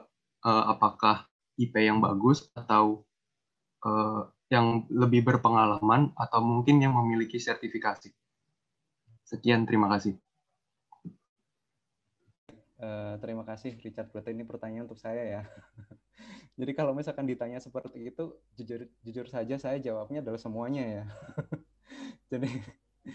Jadi kalau misalkan ditanya seperti itu ya jujur saja semuanya gitu. Cuman sebenarnya gini, artinya gini sih teman-teman yang ingin saya sampaikan, yang saya tekankan itu saya harapkan teman-teman tidak pilih-pilih gitu. Artinya kalau oh ya saya punya IP yang bagus, ya udah saya fokus di IP yang bagus saja gitu sebagai competitive advantage saya gitu ya, as personal gitu. Ya, saya punya pengalaman organisasi yang bagus gitu. Ya udah saya fokus di situ aja gitu. Nah, itu yang saya harapkan coba teman-teman seimbangkan gitu, coba di balancing gitu ya, dari sisi dari 4 sisi lah setidaknya yang dari saya sampaikan tadi ya. Ada 4 kombinasi untuk jadi persyaratan seorang itu sukses gitu ya. Nah, atau sukses profile gitu, untuk melihat diri Anda gitu ya, diri Richard seutuh-utuhnya gitu ya. Dari sisi akademiknya oke gitu, dari sisi pengalaman organisasi contohnya oke gitu, dari sisi pemahaman terkait dengan pasar modal sendiri juga oke, ikut di kegiatan atau komunitas pasar modal, ikut aktif di galeri investasi gitu, terus kemudian ditunjukkan dengan sertifikatnya, dan juga mungkin juga sudah mengambil sertifikasi profesi gitu. Artinya memang yang saya coba kasih sharing ya, pengalaman aja ya gitu.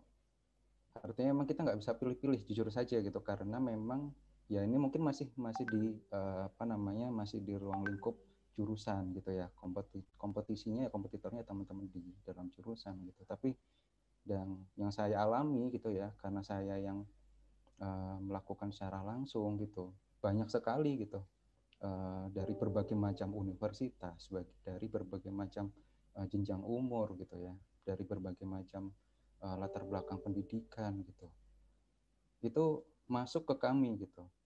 Nah, itu kompetitornya sangat-sangat beragam dan banyak sekali. Nah, itu yang ingin saya tekankan agar teman-teman itu benar-benar aware gitu ya, memahami kondisi ini dengan sebaik-baiknya dan mencari apa keunikan gitu dari teman-teman gitu ya. Banyak sekali CV-CV yang istilahnya cantik gitu ya, CV-nya tuh cantik, lulusan misalkan dari luar negeri, ABC internya di mana-mana gitu ya. Ada juga, tapi ternyata ada case atau permasalahan di behavioralnya gitu. Nah, itu juga nggak sedikit kita temui gitu.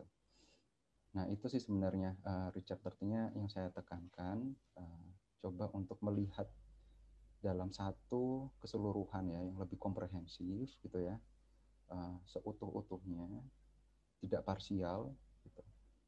Kalau misalkan ditanya pilih atau memilih mana gitu ya, tentunya kami dari perusahaan pinginnya memilih yang paling baik kan, gitu kan. Itu pastinya seperti itu gitu. Nah, memang dalam proses rekrutmen itu dinamis ya teman-teman, jadi itu tadi ya, 1 tambah 1 bisa jadi sama dengan 11 gitu ya, bisa jadi sama dengan 100, tidak serta-merta langsung sama dengan 2 gitu. Jadi artinya sepanjang teman-teman yakin dan juga sudah melakukan perencanaan yang baik gitu ya di awal untuk mengisi gap dirinya, nah itu sebenarnya jadi satu fitnya teman-teman, jadi satu doanya teman-teman juga gitu. Dan dalam prosesnya itu kita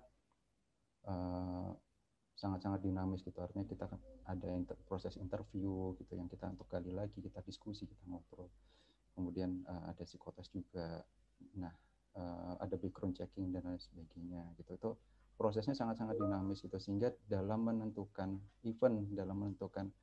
kandidat yang diberikan kepada user itu juga sangat-sangat dinamis prosesnya gitu. Jadi itu ya mungkin ya Richard, message yang ingin saya sampaikan ke Richard khususnya dan kepada teman-teman seluruhnya. Seperti itu, semoga menjawab. Richard, kira-kira bagaimana? Cukup Pak, terima kasih. Terima kasih Richard pertanyaannya. Baik, terima kasih. Kayaknya ini kita bakal lanjut ke pertanyaan terakhir ya. Dan penanya terakhir kita itu dari Kak Gesia Heptania. Boleh silahkan on mic. Ya, terima kasih Gaby. Saya mau nanya, saya kebetulan dari Matematika Angkatan 2017, Angkatan akhir nih kebetulan. Saya mau nanya ke Bapak Ibu mengenai kesempatan magang, apakah ada? Kalau ada, lewat mana ya Pak? Terus kan ini kan lagi masa WFH, PSBB. Nah, itu apakah masih ada magang online? Itu dulu sih Pak Waling. Makasih. Baik, terima kasih Gesi pertanyaannya. Jadi terkait dengan internship, untuk magang ya, magang kita masih buka ya teman-teman. Jadi mungkin gini ya, karena kan di kondisi WFH ini kita sebenarnya defaultnya adalah WFH, even sampai sekarang gitu. Jadi sangat-sangat kita batasi untuk teman-teman yang masuk ke kantor gitu. Ataupun kalaupun ada juga shift-shiftan dan juga melalui persetujuan dari kepala divisi masing-masing gitu ya. Nah, memang kondisi itu juga nggak memungkiri berpengaruh terhadap kebutuhan internship gitu.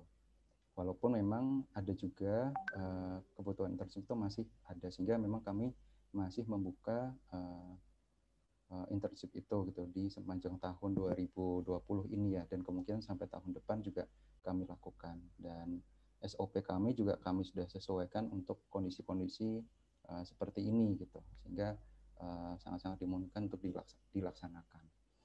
Nah, kalau misalkan ingin magang, tentunya teman-teman bisa sampaikan melalui website ya. Jadi di website itu ada pengajuan magang gitu ya.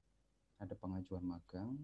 Di situ silahkan untuk diisi nama lengkapnya dan juga dokumen-dokumen pendukungnya. Nah, selain itu sebenarnya kalau misalkan memang berkenan gitu ya, ada semacam dukungan gitu ya, support dari kampus, mungkin bisa melalui bagian kemahasiswaan ya di kampus untuk menyampaikan surat, bisa ditujukan ke saya juga. Ada kebutuhan magang sehingga ada pengantar yang lebih kuat ya, mungkin dari pihak kampus, pihak jurusan gitu. Nah, cuman memang kita dari SDM sifatnya adalah mengelola ya, dan kita akan coba cek kembali kepada divisi-divisi terkait gitu, apakah masih memungkinkan untuk dilakukan magang, dan juga apakah sesuai gitu ya dengan background pendidikannya gitu. Seperti itu jawabannya. Tapi kurang lebih kalau misalkan sekarang atau tahun ini dibuka, iya kita masih membuka magang atau internship. Seperti itu. Terima kasih Pak jawabannya. Saya mau menambahkan lagi pertanyaannya. Kira-kira kalau untuk magangnya itu ada perbedaan durasi nggak sih Pak antar divisi? Misalkan sesuai dengan penempatannya, apakah waktunya beda-beda atau sama semua gitu Pak? Ya, jadi yang pertama adalah kita magang adalah 3 bulan ya kalau di IDX. Jadi semuanya sama ya teman-teman. Jadi magang itu selama 3 bulan. Nah, kalau misalkan memang ada request khusus, baik itu dari divisi maupun dari kandidat peserta magang, itu bisa kita sesuaikan gitu. Nah, artinya nanti misalkan dari Gezi, saya dari pihak kampus ini hanya 1 bulan saja Pak misalkan. Nah, dari situ nanti kita akan coba diskusikan tentunya dengan divisi terkait seperti apa gitu, boleh atau enggak. Oke, misalkan itu nggak masalah gitu. Artinya itu bisa didiskusikan. Tapi secara defaultnya kita sama 3 bulan gitu ya defaultnya, seperti itu. Oke, terima kasih Pak jawabannya. Maaf Pak Wira, teman mahasiswa menambahkan sedikit pertanyaan Gesia tadi. Oke, durasinya 3 bulan, itu biasanya dimulainya pada bulan-bulan apa, Pak? Atau sepanjang tahun selalu buka gitu? Ya, baik Bu Farah. Jadi kami sepanjang tahun memang membuka. Jadi memang sifatnya dinamis ya Bu ya, berdasarkan ada kebutuhan baik itu dari divisi ataupun dari kandidat gitu ya. Jadi kita coba untuk pertemukan di situ sepanjang semua pihak ini setuju, itu kita bisa lakukan proses magang. Artinya tidak ada program yang terstruktur, misalnya kita buka di awal tahun, kemudian di kuartal kedua, kuartal ketiga, tidak seperti itu. Jadi memang dinamis dan sangat-sangat fleksibel gitu. Memang challenge-nya adalah ketersediaan tempat itu yang mungkin perlu dipahami gitu. Memang tidak bisa langsung semuanya, dan memang kita batasi 3 bulan. Itu pun maksimum. Kalau memang masih misalkan 1 bulan atau 2 bulan itu memungkinkan. Sepanjang tadi disepakati bersama. Pun juga untuk rekrutmen Ibu Farah, jadi memang agak khas ya untuk IDX sendiri, tidak kami buka secara reguler atau rutin gitu ya, tapi depend on kebutuhan. Misalkan memang ada kebutuhan, baru kita akan share informasinya melalui website gitu. Jadi message-nya juga ya mungkin mohon perkenannya teman-teman, kalau misalnya ada ketertarikan, teman-teman bisa pantau di website IDX ya, seperti apa aja yang pada saat itu dibuka gitu. Memang berapa tahun yang lalu kita punya ya Capital Market Professional Development Program yang kita buka setiap 2 tahun ya. Sudah ada 3 batch, itu semacam MT ya sebenarnya. Itu yang sempat kita lakukan. Namun memang saat ini kita ini Bu, ada ketentuan lah terkait dengan manpower planning gitu, yang setiap tahun itu selalu diasosiasi oleh OJK Ibu gitu. Jadi pengaturan MPP itu sendiri juga jadi part concern dari OJK, sehingga kita dari IDX sangat-sangat berhati-hati, dan juga kalaupun memang ada itu memang based on yaitu tadi kebutuhan bisnis, misalkan ada ekspansi atau dan sebagainya, ada kebutuhan penambahan ataupun sifatnya replacement Bu gitu. Jadi sifatnya replacement itu kemudian kita akan segera langsung sampaikan di website. Seperti itu Ibu, kurang lebih. Mungkin saya cerita sedikit gitu ya. Mungkin nanti ini ada Ibu Ketua Jurusan juga, mungkin nanti bisa menambahkan. Jadi kami itu ada program kerja praktek Pak. Jadi kami menawarkan ke mahasiswa itu untuk melakukan kerja praktek itu minimal 8 minggu ya. Nah itu biasanya mahasiswa melakukannya pada saat semester padat, sekitar bulan Juli Agustus ya, tapi tentu saja ini bergeser kan karena efek pandemi ini gitu ya. Tapi intinya kami itu fleksibel gitu Pak untuk pengaturan masa magang ini gitu ya. Jadi mungkin jika diperkenankan untuk diskusi lebih lanjut, nanti kita bisa tektokan langsung gitu Pak. Kami punya programnya bagaimana, Bapak punya opportunity-nya bagaimana, kita coba cocok-cocokkan gitu ya Pak Wira ya. Betul. Ya, okay. Bisa nanti kita follow up lebih lanjut ya dari pertemuan ini, nanti mungkin saya mohon kontak dari Farah dan tim, nanti kita bisa waktu. Oke, ya. Terima kasih banyak Pak Wira. Oke, baik. Terima kasih untuk Bu Farah dan juga Pak Wira. Mohon maaf sekali karena waktu yang terbatas, jadi cuma sampai sini aja sesi tanya jawabnya. Terima kasih sekali lagi saya ucapkan kepada para peserta yang telah bertanya dan juga pihak PT Bursa Efek Indonesia yang sudah menjawab pertanyaan-pertanyaan tersebut. Tanpa kita sadari, kita sudah berada di penghujung acara kita di sesi pertama ini. Namun sebelum itu, kami ingin mendengarkan 1-2 patah kata dari Bu Erwina Chendra. Waktu dan tempat saya persilahkan. Ya, selamat sore semuanya. Apakah suara saya terdengar dengan jelas? Sore Ibu, terdengar Ibu. Ya, terima kasih Gebi. Selamat sore Bapak Ibu dari PT Bursa Efek Indonesia. Perkenalkan saya Erwina. Saya saat ini menjabat sebagai Ketua Jurusan Matematika di Universitas Katolik Parahyangan. Mohon maaf tadi agak terlambat hadir karena saya harus mengajar dulu tadi. Ya, mungkin saya ingin memberikan sedikit gambaran juga untuk Bapak Ibu yang dari PT Bursa Efek Indonesia. Tadi saya sudah mendengar sedikit, meskipun nggak dari awal ya presentasi dari Bapak Ibu. Mungkin saya ingin memberikan informasi juga, ini supaya kita juga saling sharing gitu ya. Karena tadi Bu Farah sudah menegaskan bahwa mungkin kita ada peluang untuk ada kerjasama, baik dalam perekrutan tenaga magang ataupun lulusan alumni matematika. Nah, memang prodi matematika Unpar itu boleh dibilang ada peminatannya, subjurusannya tadi yang disebut Mas Irsyad ya, itu ada aktuaria dengan matematika terapan. Nah, untuk matematika terapan, salah satu fokus yang kami usung di sini itu adalah matematika keuangan, Pak.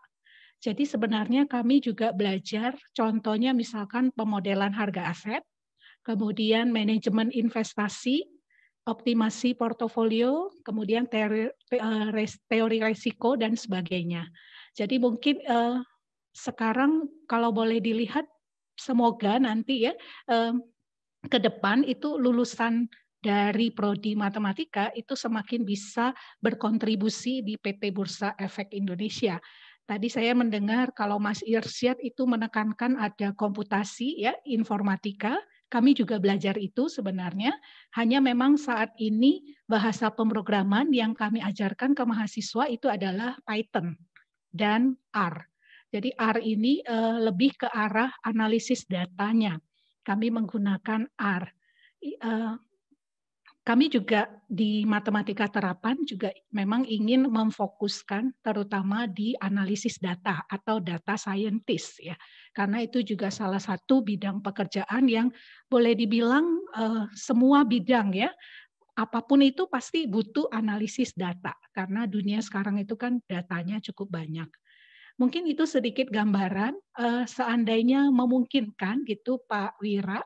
Boleh nggak kita punya misalkan perjanjian kerjasama? Jadi contohnya kami punya dengan Toyota Astra Finance, ya. Jadi kami punya perjanjian kerjasama untuk perekrutan alumni. Jadi begitu ada wisuda, kami mengirimkan data-data alumni kami ke sana, gitu ya. Kemudian mereka yang akan melakukan seleksi. Selain itu juga ada perekrutan tenaga magang, ya. Kami sangat mendorong mahasiswa-mahasiswa kami itu bisa magang gitu ya di dunia kerja. Apalagi sekarang Mas Menteri ya itu sangat mendorong harus ada link and match gitu ya. Jadi kami punya kesempatan saat ini adalah 6 SKS yang dibagi dalam 2 masa periode untuk mahasiswa magang. Nah, mungkin terkait dengan PT Bursa Efek Indonesia juga saya sebenarnya tertarik kalau bisa kita ada kerjasama penelitian gitu. Jadi kami beberapa dosen di sini itu banyak melakukan penelitian ya terkait dengan pemodelan harga aset, ya, penentuan harga derivatif seperti futures, opsi dan sebagainya. Apakah terbuka untuk itu? Saya rasa sih iya gitu ya. Iya. Nah, iya, betul Pak. Jadi mungkin itu sebagai gambaran saja. Jika memungkinkan, nanti mungkin saya akan minta tolong Ibu Farah untuk menindaklanjuti hal ini. Sebenarnya setiap tahun itu beberapa tahun terakhir ya, itu mahasiswa kami itu selalu melakukan kunjungan ke PT Bursa Efek Indonesia. Hanya memang tahun ini saja yang dilakukan secara online ya, karena pandemi ini. Mudah-mudahan sih setiap tahun mahasiswa bisa berkunjung ke sana. Jadi ketertarikan juga setelah mereka lulus untuk berkontribusi di PT Bursa Efek itu juga lebih besar. Itu mungkin harapan dari saya. Itu saja mungkin.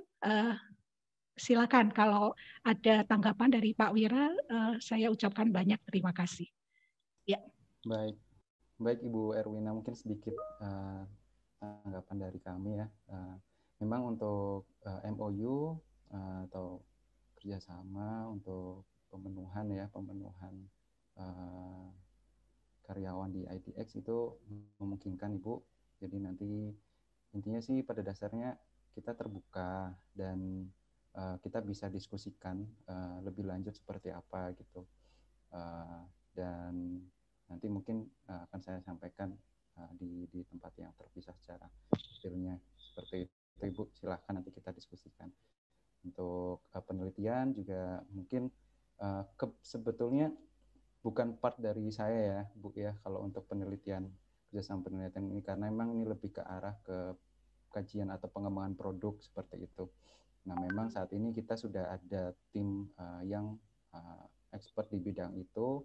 Kalaupun memang ada yang dibutuhkan, itu juga memungkinkan misalkan dari pihak akademisi untuk melakukan penelitian lebih lanjut gitu. Nah itu sangat-sangat dimungkinkan Ibu gitu, sehingga mungkin dari sini melalui pertemuan ini dan nanti diberlanjutkan dengan pertemuan berikutnya kita bisa tahu malah lebih terbuka informasinya bahwasanya memang dari Unpar juga punya expertise di bidang seperti itu gitu, sehingga membuka opportunity juga nanti untuk kerjasama yang lebih di depannya. Demikian Ibu dari saya. Ya, makasih banyak Pak Wira. Nanti mungkin bisa disampaikan, kita akan tindak lanjutin follow up dari pertemuan ini. Makasih banyak ya Pak Wira, Pak Irsyad, juga ada Bu siapa tadi ya saya lihat? Ibu Ira. Ibu Ira. Oke, baik. Terima kasih kepada Bu Erwina dan juga Bapak Wira. Kemudian tanpa kita sadari, kita sudah berada di penghujung acara sesi pertama ini ya. Kami ingin mengapresiasi dengan memberikan sebuah sertifikat sebagai tanda terima kasih kami kepada pihak perusahaan yang telah bersedia untuk hadir dan membagikan ilmu-ilmunya yang luar biasa sekali. Kalau begitu, saya Gaby sebagai MC sesi pertama, pamit undur diri. Mohon maaf apabila ada terdapat kekurangan dan juga kesalahan dalam berkata. Sampai bertemu di acara kunjungan perusahaan 2020 sesi kedua. Bagi para peserta diperbolehkan untuk meninggalkan Zoom ini, dan jika ingin mengikuti sesi kedua, tetap menggunakan link Zoom yang sama. Terima kasih.